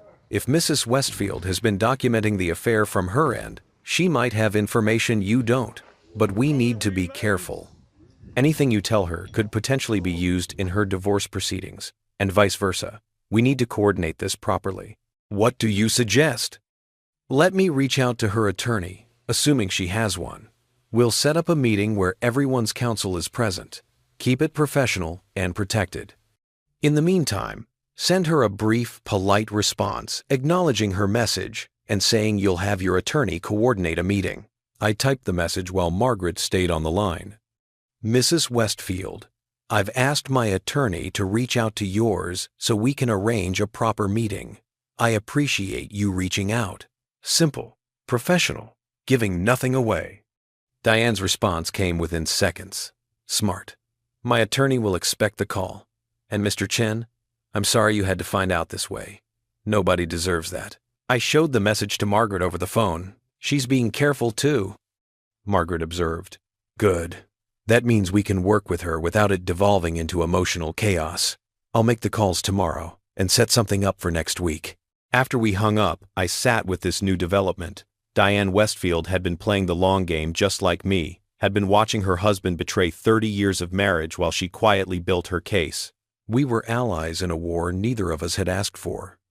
And together, we might just be unstoppable. The meeting with Diane Westfield was scheduled for Tuesday afternoon at Margaret's office, 5 days away. 5 days of sitting with the knowledge that Marcus's wife had been watching, documenting, planning her own exit strategy while maintaining the perfect facade of marital contentment. I spent those days doing what I did best, teaching myself everything I could about the situation I was in. I researched alienation of affection laws in our state, even though they'd been abolished decades ago. I read case studies about executive misconduct and affairs with subordinates. I looked into whether Sarah's company had policies about romantic relationships between supervisors and direct reports they did, requiring disclosure to HR within 30 days.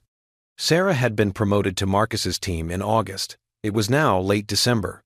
If the affair had started when I suspected, they'd been violating company policy for months. I documented that too. I also started paying attention to patterns I'd previously ignored.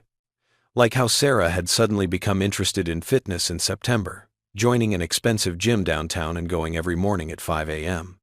I'd thought she was finally taking her health seriously. Now I wondered if those early morning workouts had been early morning meetings with Marcus. I called the gym, claimed I was interested in membership, asked about their hours. They opened at 5:30 a.m., but the executive locker rooms available only to premium members had 24-hour keycard access. I checked our credit card statements. Sarah had upgraded to premium membership in September. $700 for 3 months. $700 for the privilege of having a private space where she could meet her married boss before the sun came up. I added it to my spreadsheet. The number of documented expenses related to her affair had climbed to 63. On Monday evening, Amanda texted me. "David told me what Sarah said about you being paranoid and controlling. I wanted you to know I don't believe it. I've known you both for 5 years, and you're the least controlling person I've ever met. Whatever's really going on, I'm on your side." It was the first time anyone from Sarah's family had explicitly taken my side, and the relief was unexpected. I'd been prepared to fight this battle completely alone. to be villainized and misunderstood and judged by people who only had Sarah's version of events. But Amanda saw through it. I texted back, "Thank you. That means more than you know. The truth will come out soon. Just please take care of yourself and David. This is going to get messy." Her response was immediate. "I'm pregnant. Found out yesterday. Haven't told anyone yet because Sarah's being so weird about everything, and I don't want to make it about me, but I wanted you to know. Pregnant." Amanda was pregnant. And she was holding back her joy, her announcement, because Sarah had somehow made the entire family dynamic about her own crisis. The irony was almost funny. Almost. "Congratulations," I typed. "That's wonderful news. Don't let Sarah's drama take away from your happiness. You deserve to celebrate." "Thanks, Michael. That actually really helps." I sat with that conversation for a long time. Amanda was pregnant with a child she and David wanted, planned for, would raise together. A child that would be celebrated without secrets, or shame, or betrayal hanging over it. Sarah was pregnant with her married boss's child, lying to everyone about it, manipulating her family into taking her side while she prepared to blow up multiple lives. The contrast was stark. Tuesday arrived cold and gray, the kind of January afternoon that makes you forget summer ever existed. I dressed carefully, the same charcoal suit I wore to parent-teacher conferences, a tie Sarah had given me 3 anniversaries ago, shoes I'd polished the night before. I looked like a man who had his life together. That was important. Margaret's office at 2 p.m. I arrived early again, sat in that same waiting room, and tried to imagine what Diane Westfield would be like. Would she be angry? Broken? Vindictive? Would she blame me somehow for not keeping Sarah in line, as if wives were possessions that men were supposed to control?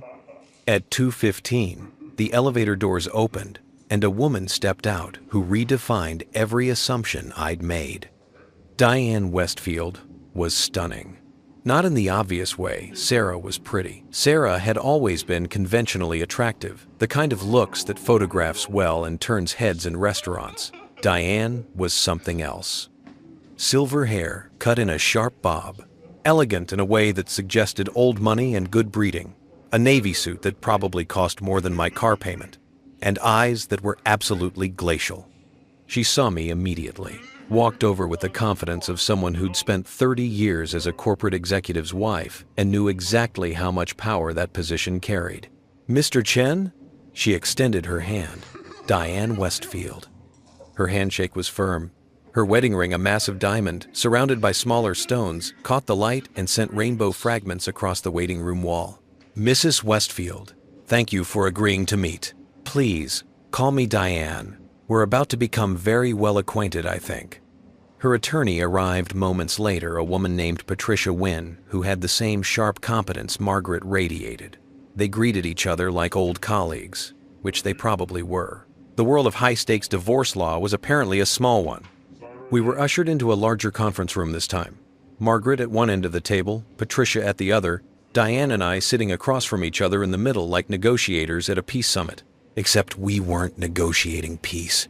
We were coordinating war. "Let's establish some ground rules," Margaret began. "Everything discussed in this room is confidential unless we all agree otherwise. We're here to share information that might be mutually beneficial, not to create additional liability for either party. Understood?" We all nodded. "Diane," Patricia said, looking at her client, "why don't you start by sharing what you know?" Diane opened a leather portfolio that probably cost more than my monthly salary. Inside were documents, photographs, printed emails. The evidence of a marriage ending, organized with the precision of someone who'd spent decades managing household affairs and social calendars. "I first suspected something was wrong in September," she began, her voice steady and emotionless. "Marcus started coming home later. He'd always worked long hours, but this was different. He was distracted, happy in a way that had nothing to do with our life together. I knew that feeling. Had lived it from the other side. I checked our credit card statements, found charges at hotels, restaurants we'd never been to. He said they were client dinners, But when I asked which clients, he got defensive, told me I was being paranoid. The same word Sarah had used with David, paranoid, as if suspecting the truth was a character flaw rather than pattern recognition. Then in October, he took a weekend trip, said it was a conference in Boston. I called the hotel. They had no record of a conference, no corporate rate, just a premium suite booked under his name for 2 nights. She slid a hotel receipt across the table, October 15 to 17. The same weekend, Sarah had told me she was visiting her college roommate. I pulled out my phone, showed them the charge on our credit card statement. Same dates, different hotel, same city. They were in Boston together, Margaret said quietly. And they were stupid about it, Diane added, something like satisfaction creeping into her voice. Marcus has always thought he was smarter than everyone else. It never occurred to him that I'd check his receipts, that I'd track his phone, that I'd hire a private investigator. You hired an investigator? I asked. In November, after I found a text he'd forgotten to delete. It was from someone named Zveri Original. The message said, "Last night was perfect.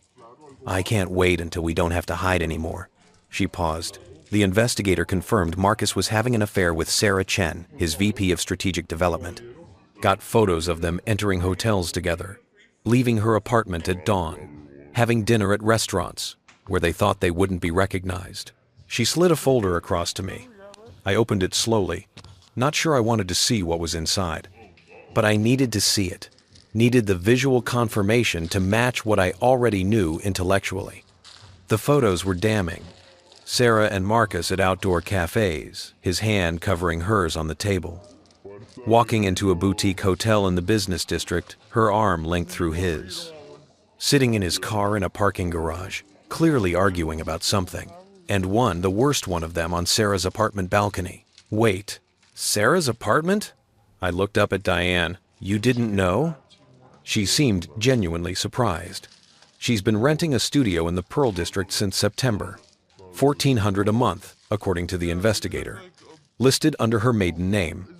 $1,400 a month for 5 months. $7,000 of our money, my money, from the joint account I'd been carefully managing spent on an apartment I didn't know existed. An apartment where she could meet Marcus without worrying about neighbors who knew me. Where she could keep clothes and toiletries and probably gifts he'd given her. Where she could live the life she was building with him, separate from the life she was still pretending to have with me. I didn't know, I said quietly. Margaret was already making notes. That's significant. We can trace those payments. Prove she was using marital funds for the apartment. There's more, Diane said. She pulled out what looked like medical records. I have access to our insurance statements. Marcus added Sarah to our family plan in October as a domestic partner. It's a benefit his company offers for unmarried couples. The insurance company sent the confirmation to our home address. He didn't think I'd read it. He put her on your insurance? The audacity was breathtaking. Oh, it gets better. In early December, there was a claim, prenatal care, first OB visit. I called the doctor's office, said I was calling on behalf of my husband's insurance to verify the claim. They confirmed Sarah Chen was a patient, due date approximately August 15th. August 15th. I did the math backwards. Conception would have been mid-November. 3 weeks ago, when I'd overheard, the conversation would have been just after she'd confirmed the pregnancy. Just after she'd had her first ultrasound and seen proof of what she and Marcus had created. No wonder she'd been planning to announce it at Christmas. She'd probably thought the timing was perfect, everyone gathered together, celebrating, unable to make a scene without ruining the holiday. She'd drop her bombshell and expect everyone to swallow their shock and offer congratulations because that's what polite people do at family gatherings. But I'd heard her practicing, heard the joy in her voice, and I'd left before she could execute her plan. What are you going to do with all this? I asked Diane. I'm filing for divorce next week, she said simply. 30 years of marriage, and I'm done. Marcus can have his pregnant girlfriend and the shitstorm that's about to rain down on both of them. Patricia leaned forward. We're also preparing to notify Marcus's company about the affair and the policy violations. The relationship should have been disclosed to HR. The fact that he's in a direct supervisory position over Sarah, that he added her to his insurance without proper authorization, that he's used company resources to facilitate the relationship. All of that could constitute grounds for termination. You're going to get him fired? I tried to keep my voice neutral. I'm going to make sure his employer knows what he's been doing, Diane corrected. What they do with that information is up to them. But Marcus has been with that company for 15 years. He's 2 years from full pension vesting. If they terminate him for cause. She smiled, and it was cold. Well, that's a consequence he should have considered before he started fucking his subordinate. The bluntness was shocking coming from this elegant woman with her perfect hair and expensive suit, but I understood it. Understood the anger underneath the ice. We spent the next hour comparing notes. Diane had dates and times I didn't have. I had financial records she hadn't been able to access. Together, we built a timeline that showed the affair had started in late August, intensified through September and October, and resulted in pregnancy in mid-November. 3.5 months of sustained, deliberate betrayal. Not a mistake, not a moment of weakness, a whole relationship, carefully constructed and maintained, while both of them went home to their spouses and pretended everything was fine. There's one thing I need to know, I said to Diane. When you found out, why didn't you confront him immediately? Why wait 2 months? She looked at me with those glacial eyes, and for the first time I saw something human beneath the ice. Because I learned a long time ago that information is power, she said, and the person who acts first from emotion loses. I needed time to document everything, to move assets he didn't know I could access, to secure my position, to make sure that when I finally told him I knew, there was nothing he could do to spin it or minimize it or make me question my own perception of reality. She paused, then added more softly, and because I needed time to grieve the marriage I thought I had, before I could accept the marriage, I actually had. Don't you? I did. That's exactly what these past 10 days had been, a private mourning period for the life I'd believed in and the woman I'd thought Sarah was. What about the baby? I asked. Have you thought about what happens when it's born? That's Sarah's problem, not mine, Diane said. Marcus won't be in a position to provide the lifestyle he promised her. Not when I'm finished with him. She's going to be a single mother raising her married boss's child, probably unemployed when the company lets her go for the same policy violations, trying to explain to her family how she ended up here. That baby is a consequence she's going to have to live with. There was no sympathy in her voice. No concern for an innocent child being born into this mess. Just cold calculation about how Sarah's pregnancy would become her punishment. I should have felt satisfied, should have appreciated Diane's ruthlessness on my behalf. But instead, I felt hollow. Because somewhere in all of this strategy and documentation and careful planning for revenge, there was going to be a baby. A child who didn't ask to be conceived in betrayal, who would grow up knowing their existence had destroyed multiple families. I know what you're thinking, Diane said, watching my face. You're thinking about the child, feeling sorry for it, aren't you? No, she said it flatly. I spent 30 years raising Marcus's children, put my career on hold, managed his household, played the perfect corporate wife while he built his empire. I gave him everything, and he repaid me by screwing someone half his age and getting her pregnant. That baby, that's his karma made flesh, and I hope every time he looks at it, he remembers everything he threw away. The room was silent for a moment. Even the attorneys seemed taken aback by the venom in her voice, but I understood it. Understood how betrayal could transform love into hate, how years of devotion could curdle into bitterness when you realized it had all been one-sided. I just hoped I wouldn't become that bitter, that whatever happened next, I could walk away with my humanity intact. So, what's the timeline? Margaret asked, breaking the silence. When do we move? Patricia consulted her notes. Diane files for divorce next Monday. We notify Marcus's company on Tuesday, giving them the weekend to process. That should trigger an internal investigation. I file Michael's separation papers on Wednesday, Margaret added. By then, Sarah will already be dealing with the fallout from Marcus's situation. She won't have time to craft a narrative. And I send the evidence to her family? I asked. If you want to, Margaret said, but you don't have to. The truth is going to come out whether you tell them or not. The question is whether you want to control how they hear it.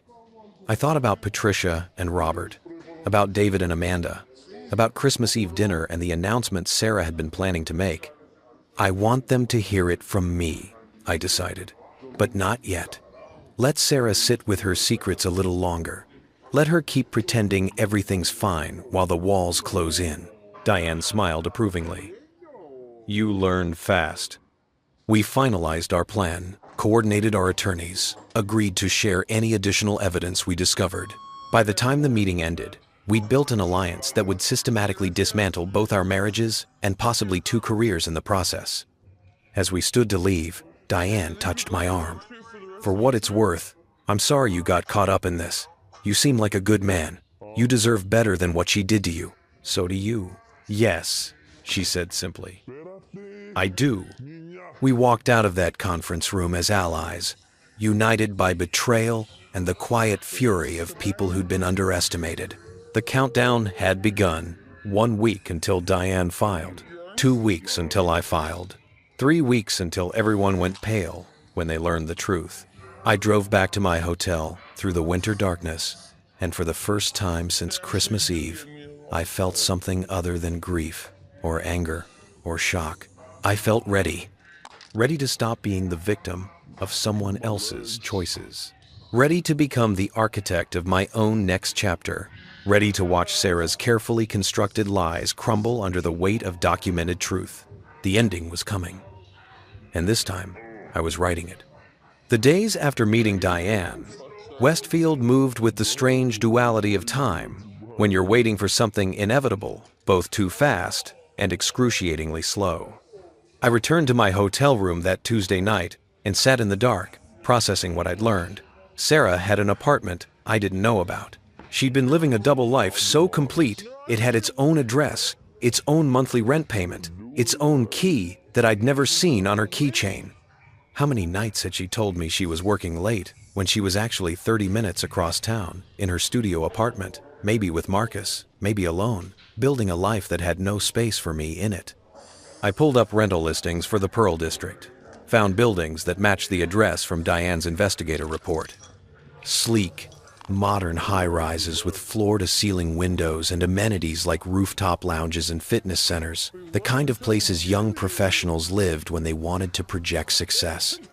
Sarah was 45 years old enough to know better, old enough to understand consequences, but she'd chosen this anyway. I spent Wednesday doing something I'd been avoiding. I went back to our house. The drive felt surreal. I'd been gone for less than 2 weeks. But the Colonial, with its neat lawn and Christmas wreath, still on the door, felt like a museum exhibit of someone else's life. The American Dream, circa 2024. Note the 2-car garage and the mortgage that seemed reasonable at the time. Sarah's car wasn't in the driveway. She was at work, probably, or at her apartment, or with Marcus. Did it even matter anymore where she was when she wasn't with me? I let myself in through the front door. The house smelled stale, like no one had opened a window in days. Mail was piled on the entry table, mostly bills and holiday cards from people who still thought we were happily married. I sorted through it methodically, looking for anything that might be useful. A credit card statement for an account I didn't recognize. I opened it carefully. The account was in Sarah's name only, opened in September. The charges told a story I already knew, but seeing it itemized made it visceral. Hotels, restaurants, a jewelry store, purchase for $1,800, lingerie, flowers sent to an address I now recognized as her apartment. She'd been buying him gifts, decorating her secret life with tokens of affection purchased with money from our joint account that she'd been transferring into this private one. I photographed every page, added it to my documentation. In the kitchen, I found evidence of recent occupation. A coffee cup in the sink, crumbs on the counter, the trash can half full. Sarah had been here, but not living here. Just stopping by, maybe to keep up appearances, or grab clothes, or check for mail that might reveal her secrets. I went upstairs to our bedroom. The bed was made with military precision. Sarah's habit, not mine. I'd always been the one who left it rumpled and warm. On her nightstand was a bottle of prenatal vitamins.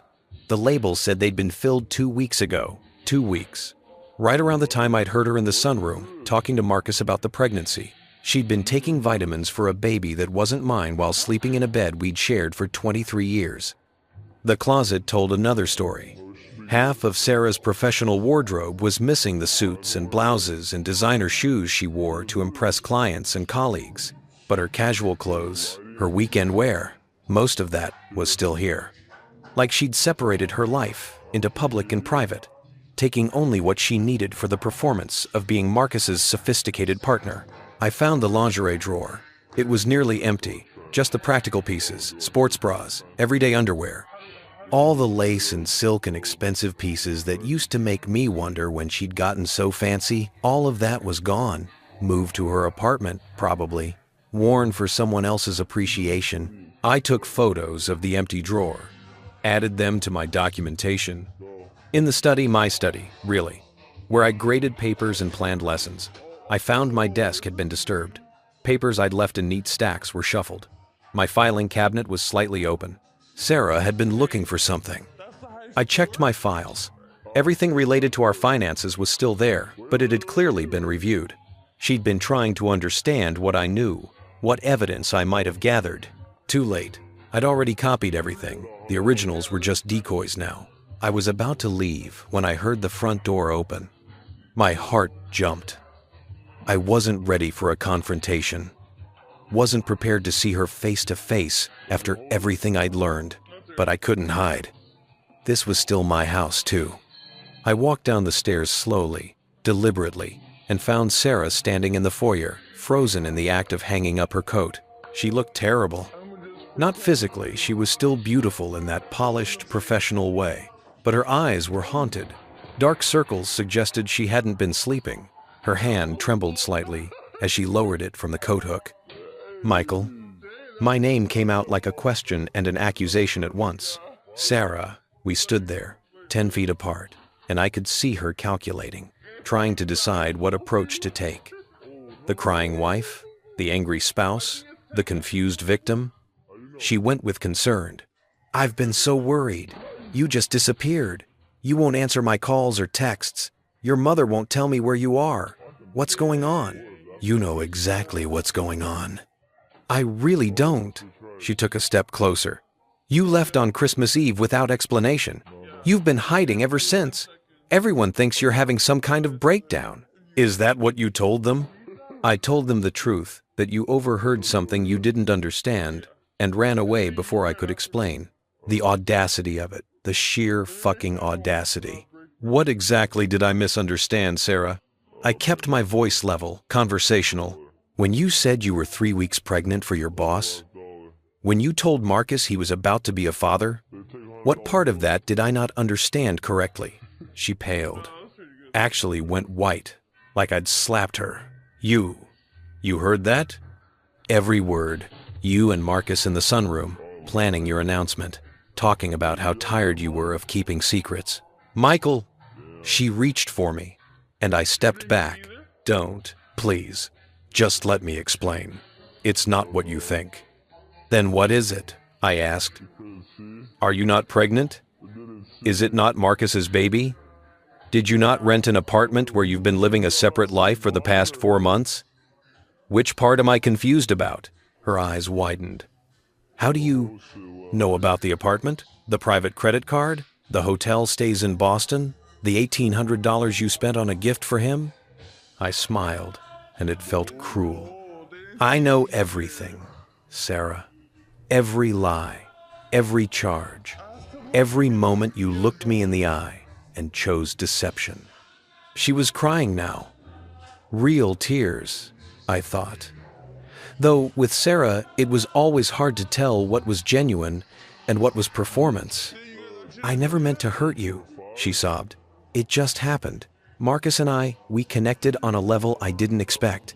And yes, I should have told you sooner. Should have been honest. But I was scared. Scared of this exact reaction. You were scared I'd be upset that you were cheating on me? I was scared you'd make it impossible for me to be happy. The tears stopped, just like that. And underneath them was anger I'd never seen before. You have no idea what it's like, Michael. Being married to someone who's content with mediocrity, who's happy teaching high school and coaching basketball and living the same small life year after year. Mediocrity. Yes, she was yelling now. You have no ambition, no drive. You could have gone into administration, could have gotten your doctorate, could have done something more with your life. But you're happy being Mr. Chen, the history teacher, and I'm supposed to be happy being married to that? The words hung between us, ugly and honest. This was the truth then. Not that she'd fallen in love with Marcus, not that it just happened, but that she'd looked at the life we'd built together and found it beneath her. Found me beneath her. When did you start feeling this way? I asked quietly. Does it matter? It matters to me. She laughed, bitter. Years, Michael. Years of watching you turn down opportunities because you liked your little teaching job. Years of listening to you talk about your students and your team like they were the center of the universe. Years of going to faculty parties where everyone talked about lesson plans and grading curves while I was closing million-dollar deals. So you found someone more impressive, someone with ambition and drive, someone who matched your professional success. Yes, is that so wrong? To want a partner who understands the world I live in? He's married, Sarah. Not for long. Diane's filing for divorce. The slip was unintentional. I could see it in her eyes the moment she realized what she'd revealed. You know about Diane, I said.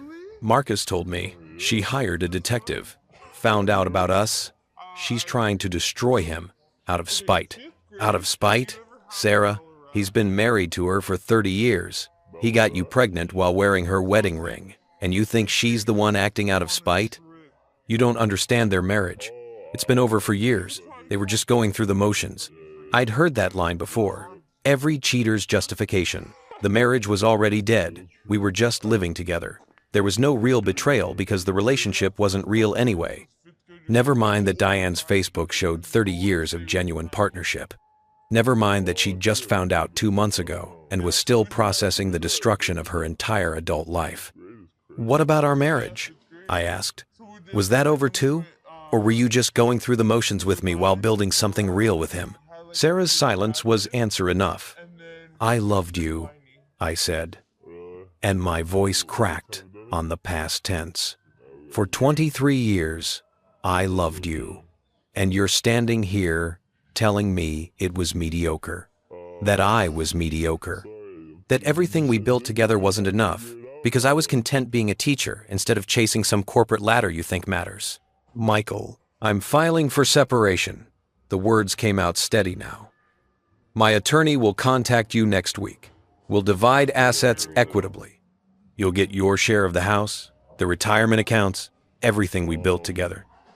But I want you to understand something. I stepped closer to her, close enough to see my reflection in her eyes. You didn't trade up. You traded a man who loved you for a man who was willing to risk everything for the thrill of an affair. And when the thrill is gone and you're just his pregnant girlfriend who cost him his marriage and possibly his career, you're going to realize what you gave up. Not because I'm special, but because what we had was real. And what you have with him is built on lies. You don't know anything about what we have. I know his wife has been documenting your affair for 2 months. I know she has photos, receipts, medical records. I know she's planning to notify his company about the policy violations. And I know that in about a week, your fairy tale is going to collide very hard with reality. Sarah's face went through several emotions: shock, fear, anger, and finally, calculation. You've been working with Diane. I've been protecting myself. There's a difference. You're trying to destroy us. No, Sarah. I'm making sure you can't destroy me anymore. What happens to you and Marcus is a consequence of your own choices. She stared at me for a long moment. Then quietly, I am pregnant, you know, with his child. That's real. And we're going to have this baby and build a life together, no matter what you or Diane or anyone else does. Then I hope it makes you happy. I genuinely do, because it cost you everything else. I walked past her, headed for the door. Michael, wait. I stopped, but didn't turn around. What about my family? Are you going to tell them? I'm going to tell them the truth. What they do with it is up to them. They'll hate me, maybe, or maybe they'll surprise you. Either way, it's not my responsibility to manage their reaction to your choices. When? Her voice was small now. When are you going to tell them? When I'm ready. I left her standing in the foyer of the house we'd bought together, surrounded by the life she'd decided wasn't enough. I drove back to the hotel in a daze. The confrontation had been both exactly what I'd expected and nothing like I'd imagined.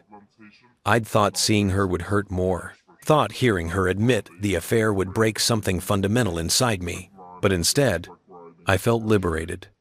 Because she'd confirmed what I'd suspected but hadn't wanted to believe, that she didn't just cheat on me with Marcus. She'd looked at our entire marriage and found it wanting, found me wanting, and she'd made her decision based on that judgment. There was no saving this, no couples counseling or second chances or working through it. She didn't want to work through it. She wanted Marcus and the life he represented, and she was willing to burn everything else to have it. Fine. Let her have him. Let her have the baby and the apartment and the expensive lifestyle she thought she deserved. I would take my mediocre teaching job and my small life and my contentment with simple things, and I would build something new, something honest, something that didn't require me to be anyone other than who I was. Back at the hotel, I called Margaret and told her about the confrontation. She knows Diane is filing, I said. Did she say when Marcus told her? No, just that Diane hired a detective and is trying to destroy him.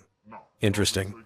So Marcus knows his wife knows, and instead of trying to salvage his marriage, he's positioning himself as the victim. Margaret was quiet for a moment. That's actually helpful. When Diane files, he can't claim he was blindsided. He knew what was coming. What about Sarah threatening to make this difficult? Let her. The more aggressive she is, the worse she looks, especially once the pregnancy becomes public knowledge and people start doing the math. We talked through next steps. Margaret would file separation papers the following Wednesday, exactly 1 week from now. In the meantime, I was to avoid contact with Sarah unless absolutely necessary, to document any attempts she made to reach me, and gather any final pieces of evidence I might need. You did well today, Margaret said. Staying calm, not getting drawn into an argument. That's exactly the approach you need to maintain. After we hung up, I sat in the dark hotel room and let myself feel the weight of what had just happened. I'd confronted Sarah, heard her admit that our marriage had been a disappointment to her, and I'd walked away without breaking. That had to count for something. My phone buzzed. A text from Amanda. David just told me Sarah came home crying. Said you ambushed her at the house and accused her of terrible things. I told him I don't believe it. Are you okay? So Sarah was already spinning the narrative, making herself the victim of my cruelty. I typed back, I'm fine. I went to the house to get some things. Sarah was there. We talked. I told her I was filing for separation. That's all. Did she do something? Something that made you leave? I stared at that question. Amanda was giving me an opening, a chance to tell the truth before Sarah could bury it under layers of lies. But not yet. Not like this. Not over text, when the revelation deserved better. Yes, I typed simply. But the full story needs to be told in person. Soon, I promise. Okay, I trust you, and I'm here when you're ready. I set my phone aside and opened my laptop. Pulled up the folder labeled Documentation. Inside were hundreds of files, now photos, receipts, timeline spreadsheets, transcribed messages, investigator reports from Diane, medical records, credit card statements. The complete architecture of Sarah's betrayal, organized and indexed and ready to be presented. 1 week until Diane filed, and Marcus's world started to crumble. 1 week until I filed and made my intentions legally binding. 3 weeks until the truth reached everyone who needed to hear it. The countdown continued, and I was ready for whatever came next. Outside my hotel window, snow started to fall, soft, silent, covering the city in white, like the world was resetting, giving everyone a chance to start fresh. I watched it accumulate on the street below and thought about beginnings and endings, about how sometimes they're the same thing. My marriage was ending. My life was beginning. And somewhere between those two truths, I was learning who Michael Chen really was, when no one was asking him to be anything else. The answer surprised me. I was stronger than I'd thought. Calmer, more strategic, capable of playing the long game when everything in me wanted to react, to rage, to make them hurt the way they'd hurt me. But revenge wasn't rage. Revenge was patience. And I'd learned patience from 20 years of teaching teenagers that actions have consequences, even when those consequences take time to arrive. Sarah and Marcus were about to learn that lesson themselves. Class was in session, and the final exam was coming. Monday morning arrived with a kind of crystalline clarity that follows a snowstorm. The city looked cleaner, sharper, like someone had turned up the contrast on reality. I woke early, showered, dressed in my best suit. Today was the day Diane filed for divorce. And even though I wouldn't be there, even though it was her battle to fight, I wanted to mark the occasion somehow. Wanted to acknowledge that this was the moment everything changed, from theoretical to actual. At 9 a.m., I received a text from Patricia Nguyen. Papers filed. Marcus being served at his office at 10. Thought you'd want to know. At his office. In front of colleagues and subordinates. The humiliation was deliberate, and I had to admire Diane's precision. She could have had him served at home, privately, but she'd chosen to make his professional life and personal life collide in the most public way possible. I imagined the scene: Marcus in his executive office, maybe in a meeting, a process server walking in with legal documents. The confusion, then recognition, then panic, as he realized his wife wasn't bluffing, wasn't negotiating. She was ending it. And somewhere in that same building, Sarah would hear about it, would realize that the protective bubble she and Marcus had built around their affair had just popped. I spent the morning at a coffee shop downtown, laptop open, appearing to grade papers but actually refreshing my email every few minutes. Margaret had said she'd update me once she heard from Patricia. At 10:47, my phone rang. Margaret, "It's done," she said. Marcus was served.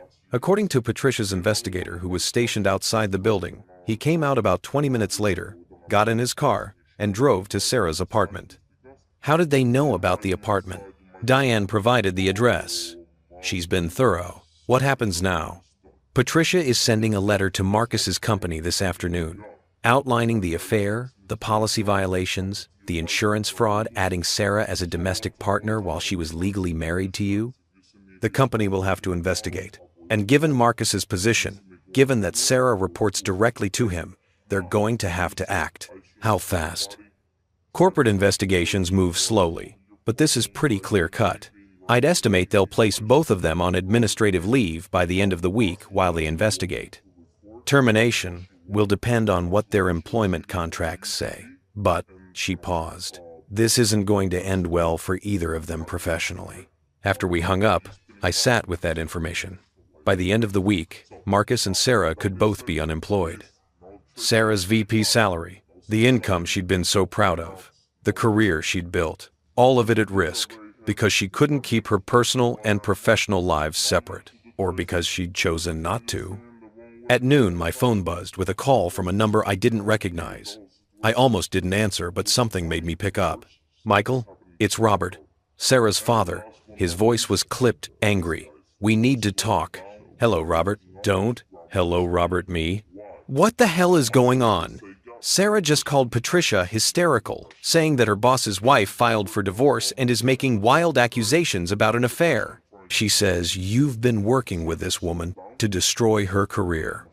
So Sarah was already spinning the narrative, making herself the victim of a conspiracy rather than the architect of her own destruction. Is that what she told you?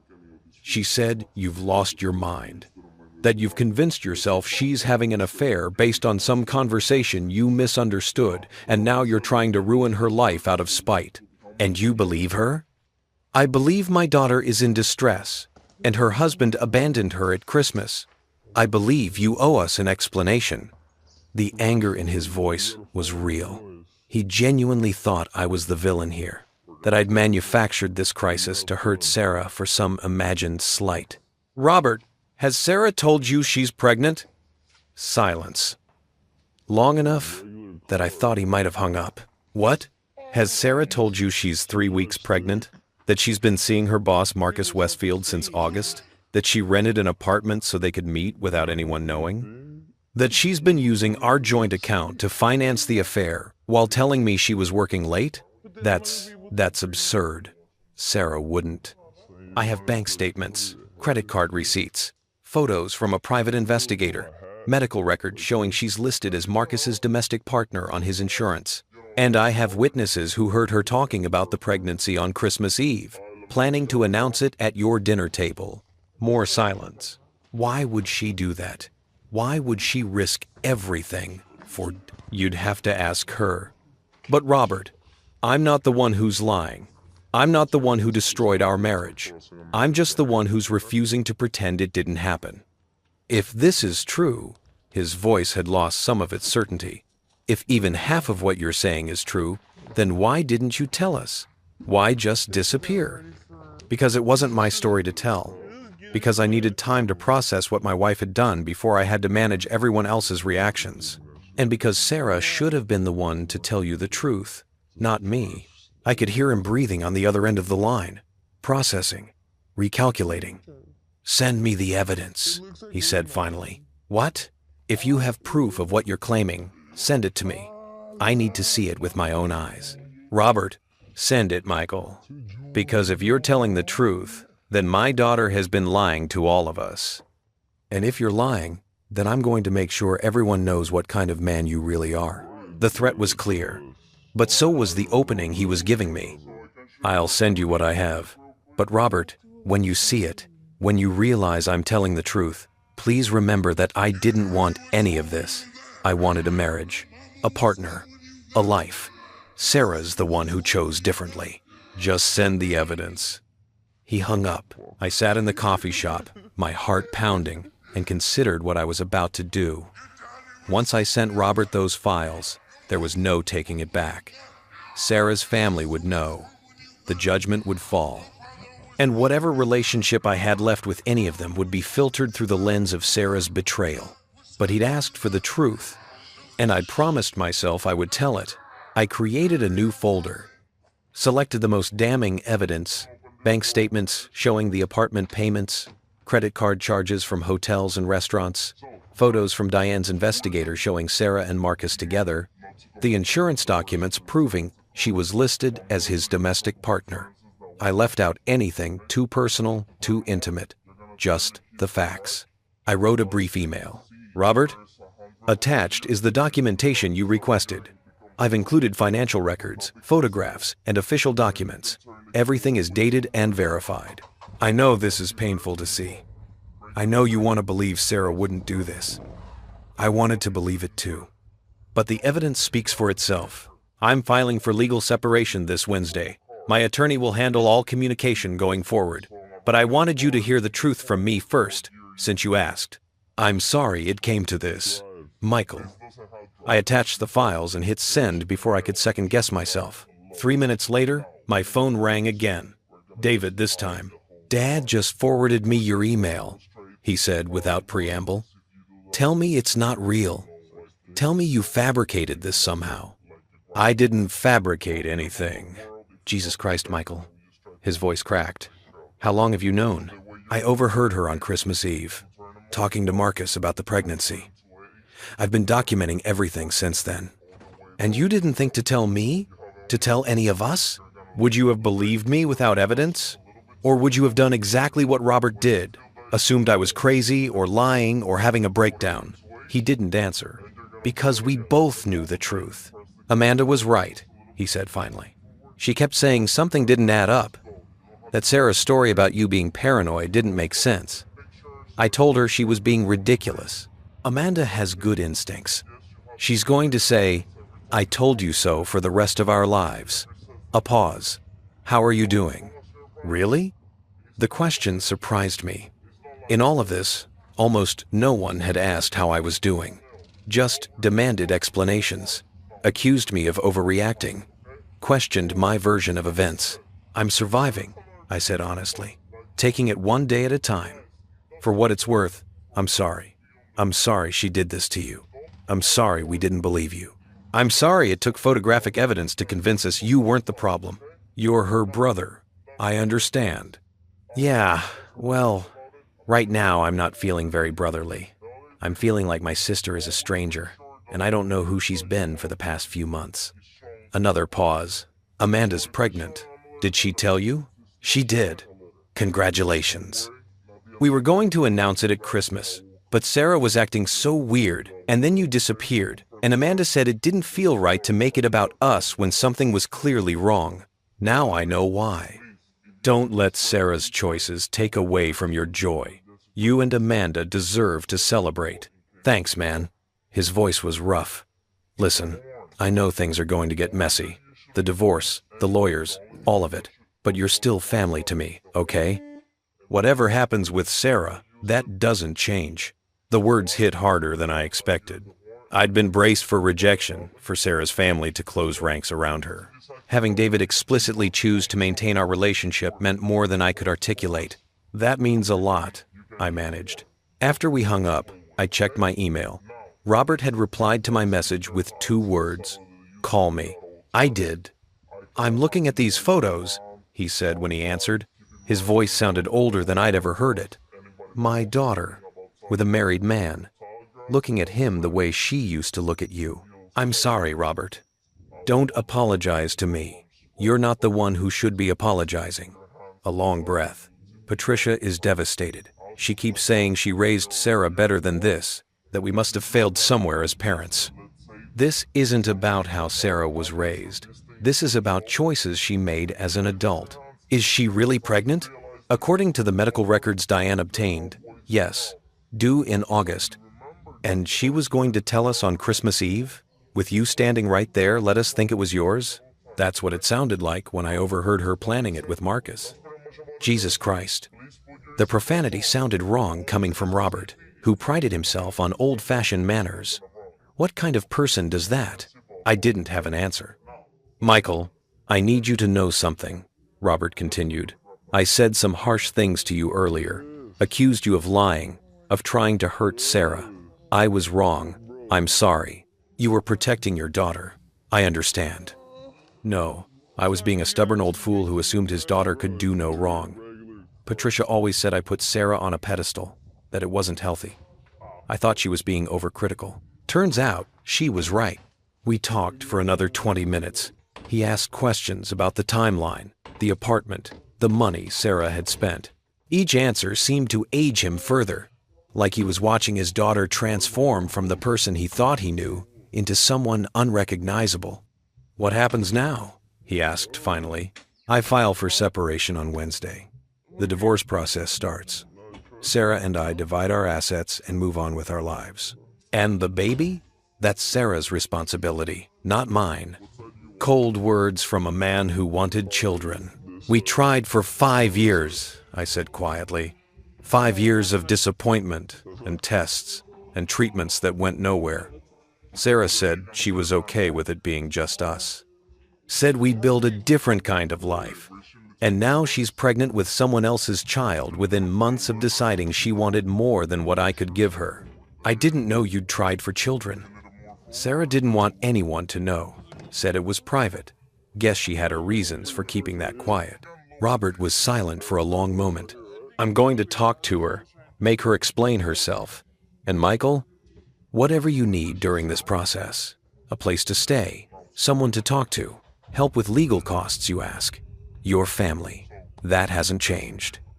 It was the second time that day someone from Sarah's family had said those words, and it broke something loose inside me that I'd been holding tight since Christmas Eve. Thank you, I whispered. After we hung up, I sat in that coffee shop and cried. Not dramatic sobs or rage or the kind of crying that draws attention. Just silent tears running down my face while I stared at my laptop screen and processed the fact that I wasn't as alone as I thought I was. David and Robert were choosing to stand with me. Amanda had seen through Sarah's lies from the beginning. Even Patricia, according to Robert, was devastated by what her daughter had done. The family I'd thought I was losing was fracturing along different lines than I'd expected. That evening, I received an email from a name I didn't recognize. Jennifer Hartwick, VP of Human Resources at Marcus's company. Mr. Chen, we received information today regarding a relationship between Marcus Westfield and Sarah Chen that may constitute violations of our company policies. As part of our investigation, we'd like to speak with you about your knowledge of this relationship and any relevant details you can provide. Would you be available for a phone call tomorrow afternoon? We understand this is a sensitive matter and appreciate your cooperation. Sincerely, Jennifer Hartwick. I forwarded the email to Margaret with a note. Should I talk to them? Her response came within minutes. Yes, but I'll be on the call with you. Forward me the HR rep's contact info. This could strengthen your case significantly. The company was moving faster than expected. Someone in their legal department must have seen the exposure they were facing. A COO having an affair with a subordinate, insurance fraud, policy violations. They were probably terrified of a lawsuit. Good. They should be. That night, I couldn't sleep. Lay in the hotel bed watching headlights track across the ceiling, thinking about dominoes falling and consequences arriving, and the way truth has its own momentum once you stop trying to control it. Diane had filed for divorce. Robert and David knew the truth.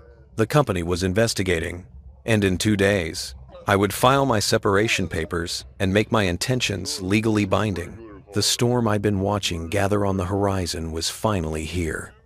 And Sarah, who'd spent months building her secret life while thinking she was so clever, so untouchable, was about to discover what happens when all your lies get exposed at once. I thought about her sitting in her apartment, the one I'd been paying for without knowing it existed, probably with Marcus, both of them trying to figure out how to salvage their situation. But there was no salvaging this. The damage was done. The truth was out. And all the spin in the world couldn't change the basic facts of what they'd done. My phone buzzed. A text from Sarah. Please call me. We need to talk. I can explain everything. Just give me a chance. I didn't respond. There was nothing left to explain and no conversation left to have. Instead, I opened my documentation folder and added the email from HR. Robert's acknowledgement that he'd seen the evidence. David's message about still considering me family. The file was nearly complete now. Every piece of evidence organized, every lie documented, every betrayal cataloged and verified. In the morning, I would talk to HR and provide whatever information they needed for their investigation. On Wednesday, Margaret would file my separation papers. And then, finally, after 3 weeks of careful planning and quiet strategy and patient documentation, everyone would know the whole truth. Not Sarah's version. Not Marcus's spin, just the facts, presented clearly and irrefutably. I was ready. The teaching career Sarah had called mediocre had prepared me well for this. 20 years of breaking down complex historical events into clear narratives. 20 years of showing students how to trace cause and effect. 20 years of proving that documentation beats emotion every time. Sarah and Marcus had created the cause. Now came the effect. And I was going to make sure it was exactly what they deserved. The call with HR was scheduled for Tuesday at 2 p.m. Margaret joined from her office, while I sat in my hotel room with my laptop open. Documentation organized into folders, with clinical labels, financial records, timeline, third-party evidence, communications. Jennifer Hartwick introduced herself with the careful neutrality of someone trained to navigate corporate liability. She was joined by 2 others, Alan Brennan from legal and someone named Carla, whose title was Chief Compliance Officer. Their voices were professional, distant, treating this like any other investigation rather than the implosion of 2 careers. Mr. Chen, thank you for making yourself available. Jennifer began. We want to be respectful of your time and your privacy. We're gathering information about a potential policy violation and your cooperation would be helpful. I understand, I said. Can you confirm that you're married to Sarah Chen, currently VP of Strategic Development at our company? I am, though I've filed for legal separation as of this morning. That had been Margaret's first task today, filing the papers, making it official. The marriage is ending. I see. And can you tell us when you first became aware of a relationship between your wife and Marcus Westfield? I walked them through it. Christmas Eve. The overheard conversation. The subsequent investigation I'd conducted. I kept my tone factual. unemotional, like I was presenting a research paper rather than the destruction of my marriage. "And you have documentation of this relationship?" Alan from legal asked. "Extensive documentation, financial records showing expenditures related to the affair, credit card statements from a private account my wife opened without my knowledge, rental agreements for an apartment she maintained separately, photographs from a private investigator hired by Mr. Westfield's wife." "You've been working with Mrs. Westfield?" Carla's voice sharpened with interest. "Our attorneys coordinated a meeting. We both have an interest in understanding the full scope of the relationship between our spouses. Margaret had coached me on this part. Don't volunteer information, but don't hide it either. Let them ask questions and answer truthfully, without editorializing." "Mr. Chen," Jennifer said carefully, "were you aware that Mrs. Chen was listed as a domestic partner on Mr. Westfield's insurance plan?" "Not until Mrs. Westfield's attorney provided that documentation. I had no knowledge that my wife had been added to another family's insurance while still legally married to me." I could hear typing on the other end, someone taking notes, probably flagging that detail for their legal team. "And the pregnancy?" Alan asked. "Can you confirm that Mrs. Chen is pregnant?" "According to medical records and her own admission, yes. She's approximately 3 weeks along. The conception date would have been mid-November." More typing. "Has Mrs. Chen claimed that you are the father of this child?" The question landed like a stone. This was the heart of their concern, I realized. Not just the affair or the policy violations, but the potential fraud if Sarah had been letting people believe I was the father while using company insurance for prenatal care. "She hasn't explicitly claimed that to me," I said slowly. "But she was planning to announce the pregnancy at a family gathering on Christmas Eve, and given the circumstances, the implication would have been that I was the father. I left before she could make that announcement." "But she has since announced this pregnancy to colleagues?" Carla asked. "I don't know what she's told her colleagues. You'd have to ask her." "We will," Jennifer said, and something in her tone suggested that conversation would not go well for Sarah. They asked more questions about the timeline of the affair, about specific expenses I documented, about whether I had any direct evidence of sexual contact. I didn't, but the investigators' photos and the pregnancy itself spoke clearly enough. After 45 minutes, Jennifer thanked me for my cooperation and assured me they took these matters seriously. "What happens now?" I asked. "We'll complete our investigation, interview the relevant parties, review the documentation, and then we'll make determinations about appropriate actions consistent with our policies and legal obligations." Corporate speak for, "We're going to destroy their careers, but we can't tell you that directly." After we hung up, Margaret called me back immediately. "That went well," she said. "They're building a case for termination. Did you hear how specific their questions were about the insurance fraud? That's criminal exposure, not just policy violation." "Criminal?" "Sarah knowingly provided false information to obtain insurance benefits she wasn't entitled to. That's fraud. The company could refer it to prosecutors if they want to protect themselves from liability." I sat with that. Sarah could face criminal charges. Not just a divorce, not just professional consequences, but actual legal prosecution. "Will they?" I asked. "Probably not. They'll more likely just terminate her and Marcus, make them repay any insurance claims, and move on. But the threat will be there, and it gives you additional leverage in the divorce proceedings." That evening, Robert called again. "I spoke to Sarah," he said without preamble. "Told her I'd seen your evidence.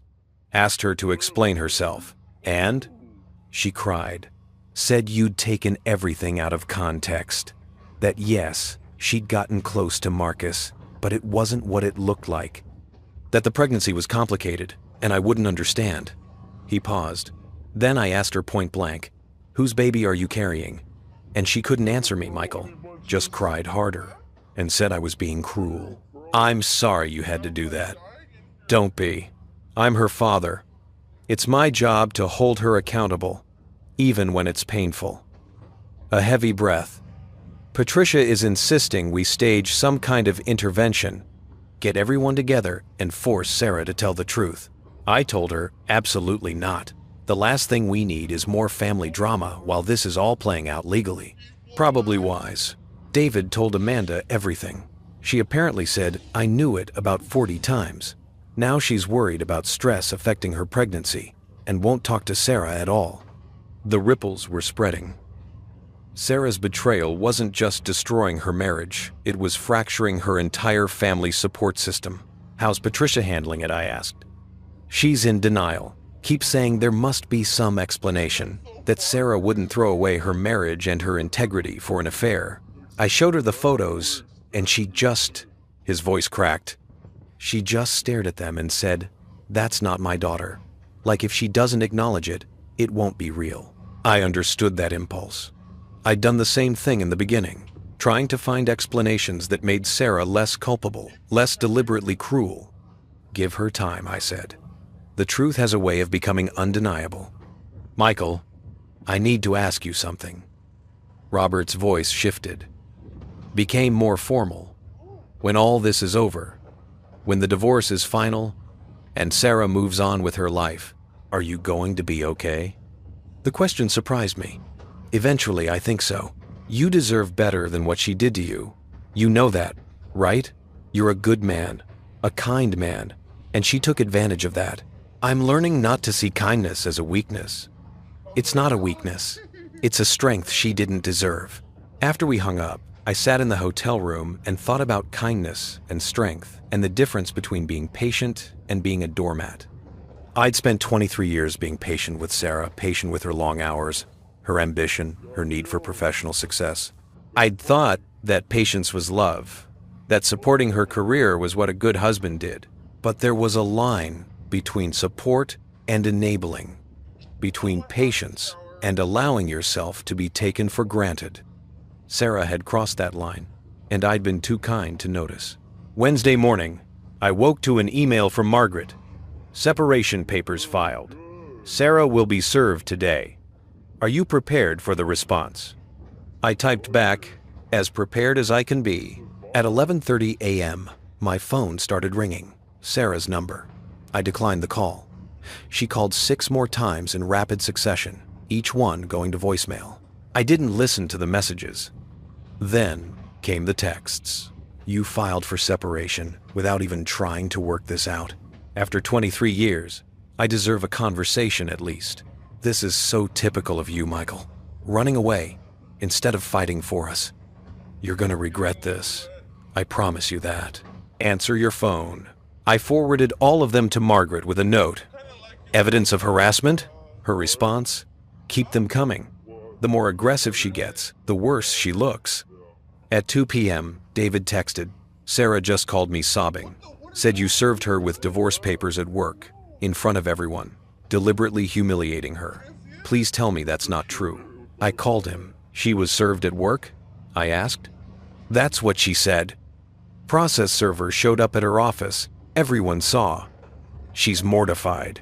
David, I didn't choose where she got served. The process server goes to the address on file. If she'd rather have been served somewhere private, maybe she should have come home instead of avoiding the house we bought together. Fair point. A pause. She's claiming you're trying to destroy her career out of revenge. Her career is being destroyed by her own choices. I just documented them. The company put her on administrative leave today, pending investigation into policy violations. So it was happening. HR had moved fast. And Marcus? I asked. Same. They're both suspended. Full pay for now, but if the investigation confirms what everyone already knows. He trailed off.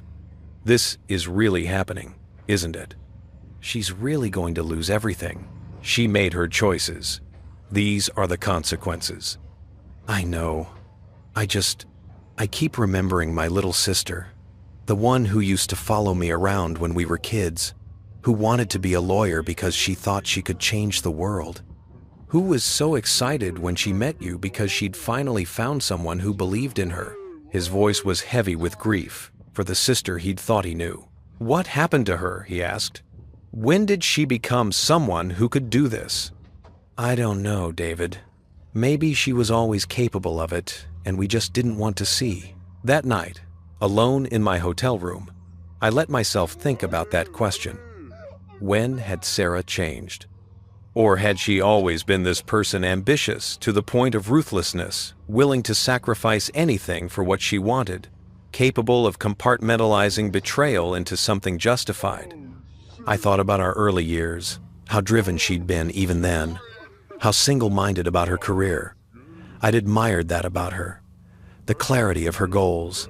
But maybe I'd missed the warning signs, the way she'd cut off friends who weren't useful to her career, the way she'd talked about colleagues who'd made personal choices that slowed their professional advancement, getting pregnant, taking time off for family, prioritizing work-life balance. The subtle contempt in her voice when she'd said they were wasting their potential. I'd thought she was just passionate about success. Now, I wondered if I'd been married to someone who genuinely believed that achievement justified any cost. My phone buzzed with an email from an address I didn't recognize. The subject line read, "You should know." I almost deleted it as spam, but something made me open it. Mr. Chen. My name is Rebecca Walsh. I worked with Sarah 3 years ago before I left the company to have my second child. I heard through mutual friends that you're getting divorced, and I thought you should know something. Sarah had an affair with another colleague back then. His name was Tom Preston. It lasted about 6 months before his wife found out and threatened to expose them both. Sarah ended it immediately, and Tom transferred to another office. I never said anything because it wasn't my business, but I always felt guilty for staying silent. I'm sorry you're going through this, and I'm sorry I didn't speak up sooner. Maybe if I had, you would have known what kind of person she was capable of being. Rebecca. I read the email 3 times. 3 years ago. While we were still trying to have children, while I'd been consoling Sarah after each negative test, holding her while she cried about how unfair it was, promising we'd get through it together. She'd been having an affair. Marcus wasn't the first. He was just the first one who'd gotten her pregnant. I forwarded the email to Margaret with shaking hands. Added a note. How do we verify this? And does it matter for the divorce? Her response came quickly. I'll have my investigator look into Tom Preston. And yes, it matters. Pattern of behavior suggests this isn't a one-time mistake. Makes her claims that you drove her to it much less credible. I sat in the dark hotel room and processed this new information. Sarah had done this before, had betrayed me before, and I'd never known, had never even suspected. How many times had she looked me in the eye and lied? How many late nights at the office had been meetings with Tom? How many business trips had been cover for their affair? The woman I'd married was a stranger, had always been a stranger. I'd just been too in love with my idea of her to see the reality. My phone rang. Patricia this time. Michael, I owe you an apology. Her voice was formal, strained. I spoke to Sarah this evening, pushed her to tell me the truth about everything. She finally admitted it. The affair, the pregnancy, all of it. I'm sorry you had to hear it from her that way. Don't apologize. I needed to hear it from her own mouth. Needed to know that you weren't exaggerating or misinterpreting. A long pause. She said you've ruined her life, that you've turned everyone against her and destroyed her career out of spite. And do you believe that? No, I believe she ruined her own life, and you're just refusing to help her hide it. Patricia's voice softened. I'm ashamed of her, Michael. Ashamed that I raised a daughter who could be so selfish, so cruel. And I'm sorry she did this to you. It's not your fault. Maybe not. But I keep wondering if I could have done something differently. If Robert and I pushed her too hard to succeed. If we made her think achievement was more important than character. Sarah made her own choices. You can't blame yourself for that. Thank you for saying that. She took a breath. Robert told you we consider you family. I want you to know I feel the same way. Whatever happens between you and Sarah, you'll always be welcome in our home. After all the calls, all the revelations, all the dominoes falling exactly as I'd planned, I finally broke. Not dramatically, not with rage or tears or the kind of emotional release that feels cathartic. Just a quiet acknowledgement that I'd been holding myself together through sheer will, and now, with Patricia's words still echoing in my ears, I could finally let go. I sat on the edge of the hotel bed, and let myself grieve. Not just for the marriage I'd lost, but for the years I'd wasted loving someone who was never real. For the trust I'd given so freely to someone who treated it as weakness. For the life I'd thought we were building that had been a performance all along. And underneath the grief was something else. Something lighter. Relief. Because I was free now. Free from the exhausting work of maintaining a relationship with someone who saw me as an obstacle to overcome rather than a partner to cherish. Free from the cognitive dissonance of knowing something was wrong, but not being able to name it. Free from the responsibility of managing Sarah's image and protecting her secrets. I had 3 weeks of careful documentation, strategic planning, and quiet determination behind me. 3 weeks of choosing myself, when everything in my history suggested I should choose her. And now, the truth was out.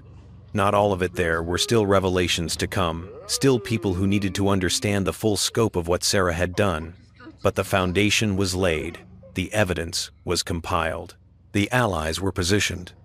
The final act was approaching, and when it arrived, everyone would go pale. Not because I'd done anything vindictive or cruel, but because the truth, presented clearly and irrefutably, is more devastating than any revenge could ever be. Sarah had spent months building her secret life, had crafted careful lies and maintained elaborate deceptions, had probably thought she was so clever, so careful, so protected by her performance of the loving wife who was just working hard to build their future. But she'd forgotten something crucial. The truth doesn't need to be clever. It just needs to be documented. And I documented everything. 3 weeks after Christmas Eve, the date circled on my calendar with red ink, though I didn't need the reminder.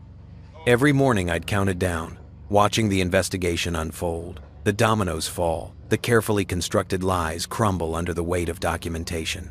Margaret called at 9 a.m. The company made their decision, both terminated, effective immediately. Both of them? Marcus for policy violations, abuse of authority, and insurance fraud. Sarah for the same, plus failure to disclose a relationship with her direct supervisor. They're offering severance contingent on signing NDAs, but the damage is done. So it was over. Sarah's VP position, the career she'd valued more than our marriage, gone. Marcus's executive role, his 15 years with the company, finished. Both of them unemployed because they couldn't keep their personal and professional lives separate. There's more, Margaret continued. Diane's investigator found evidence that Marcus has done this before, 2 other subordinates over the past decade. One of them received a quiet settlement when she threatened to sue for sexual harassment. Does Diane know? She does now, and she's furious. Apparently, Marcus convinced her he'd changed after the first incident, that it was a mistake he'd never repeat. A pattern, just like Rebecca Walsh's email had suggested about Sarah. These weren't isolated incidents or moments of weakness. They were character traits masquerading as mistakes. When's the family meeting? Margaret asked. Tomorrow, 2 o'clock at Robert and Patricia's house. Are you sure you want to do this? Sarah's been telling them her version for 3 weeks. That I'm vindictive. That I've destroyed her career out of spite. That the affair was my fault somehow because I wasn't ambitious enough. I paused. They deserved to hear everything, the full truth, not just the affair, but the previous one, the apartment, the lies, all of it. It's going to be brutal. The truth usually is. That evening, I went through my documentation one final time, organized it chronologically, printed the most damning pieces, created a presentation that would walk them through exactly what Sarah had done and when. I wasn't doing this for revenge. I was doing it because Sarah had spent 3 weeks painting me as the villain, and I was done letting her control the narrative. My phone buzzed. A text from Amanda. Are you really ready for tomorrow? Once you show them everything, there's no taking it back. I typed back, I know, but they asked for the truth. I'm going to give it to them. David and I will be there. For you, not for her. You should know that. The support meant everything. David and Amanda, Robert and Patricia, even Diane Westfield, who'd sent me a message yesterday. Good luck tomorrow. make sure they understand who she really is. I spent the night, unable to sleep, running through what I would say, how I would present the evidence without seeming vindictive, how I would make them understand that every revelation, every documented lie, every piece of proof wasn't me trying to hurt Sarah. It was me protecting myself from being erased from my own story. The next morning arrived gray and cold. I dressed carefully, khakis and a sweater, nothing too formal. This wasn't a trial. It was a family meeting where I would finally, after 3 weeks of strategic silence, tell my side. I arrived at Robert and Patricia's house at 1:45 p.m. The same house where I'd overheard Sarah planning her announcement. The same sunroom where my marriage had ended. David met me at the door. "She's already here, in the living room with Mom and Dad. She doesn't know you're coming." "Good."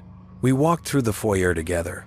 I could hear voices, Sarah's high and defensive, Patricia's soothing. They were discussing me, probably. Sarah spinning more lies, while Patricia tried to find some middle ground between supporting her daughter and acknowledging the truth. I stepped into the living room. Sarah saw me and went pale. Actually pale, all the color draining from her face. "What is he doing here?" she demanded, looking at her parents. "We invited him," Robert said firmly. "You've told us your version of events. Now Michael gets to tell his." "There's nothing to tell. He already showed you those photos." "There's more than photos," I said quietly. I set my folder on the coffee table. "A lot more." Patricia gestured to a chair. "Please, Michael, sit down." I did. Sarah remained standing, her arms crossed defensively, her eyes darting between me and her parents like she was calculating escape routes. 3 weeks ago, I began. I overheard Sarah in this house, in the sunroom, telling Marcus Westfield that she was 3 weeks pregnant with his child. That conversation ended my marriage. But what I've learned since then, that's what I need you to understand. I opened the folder, started pulling out documents. This is a rental agreement for an apartment Sarah's been maintaining since September, $1,400 a month from our joint account. I slid it across to Robert. "This is a credit card statement from a private account she opened without telling me. $63,000 in charges over 4 months. Hotels, restaurants, gifts for Marcus." Sarah was shaking her head. "You're twisting everything." "This," I continued, pulling out Rebecca Walsh's email, "is from a former colleague of Sarah's. It details an affair Sarah had 3 years ago with a man named Tom Preston, 6 months, while we were trying to have a baby." Patricia gasped. Robert's jaw clenched. "That's a lie," Sarah said desperately. "She's lying. I don't even know who." "I had it verified," I said calmly.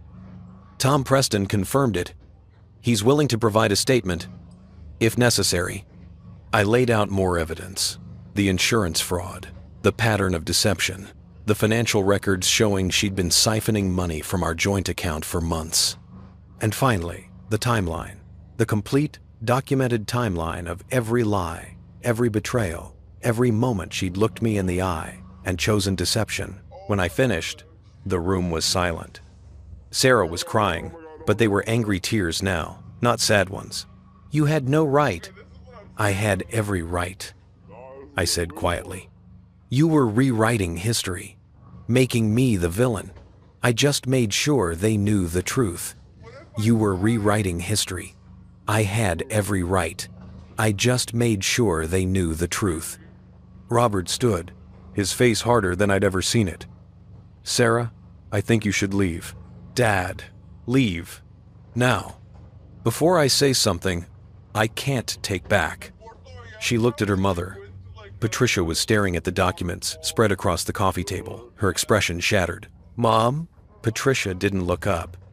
"Your father's right. You should go." Sarah fled. And everyone who remained went pale as they absorbed the full weight of what she'd done. 6 months later, I stood in the doorway of my new apartment, not a hotel room, not the house Sarah and I had shared, but a space that was entirely mine. 1 bedroom overlooking the river, hardwood floors, windows that caught the morning light. Small, simple, honest. The divorce had been finalized 3 weeks ago.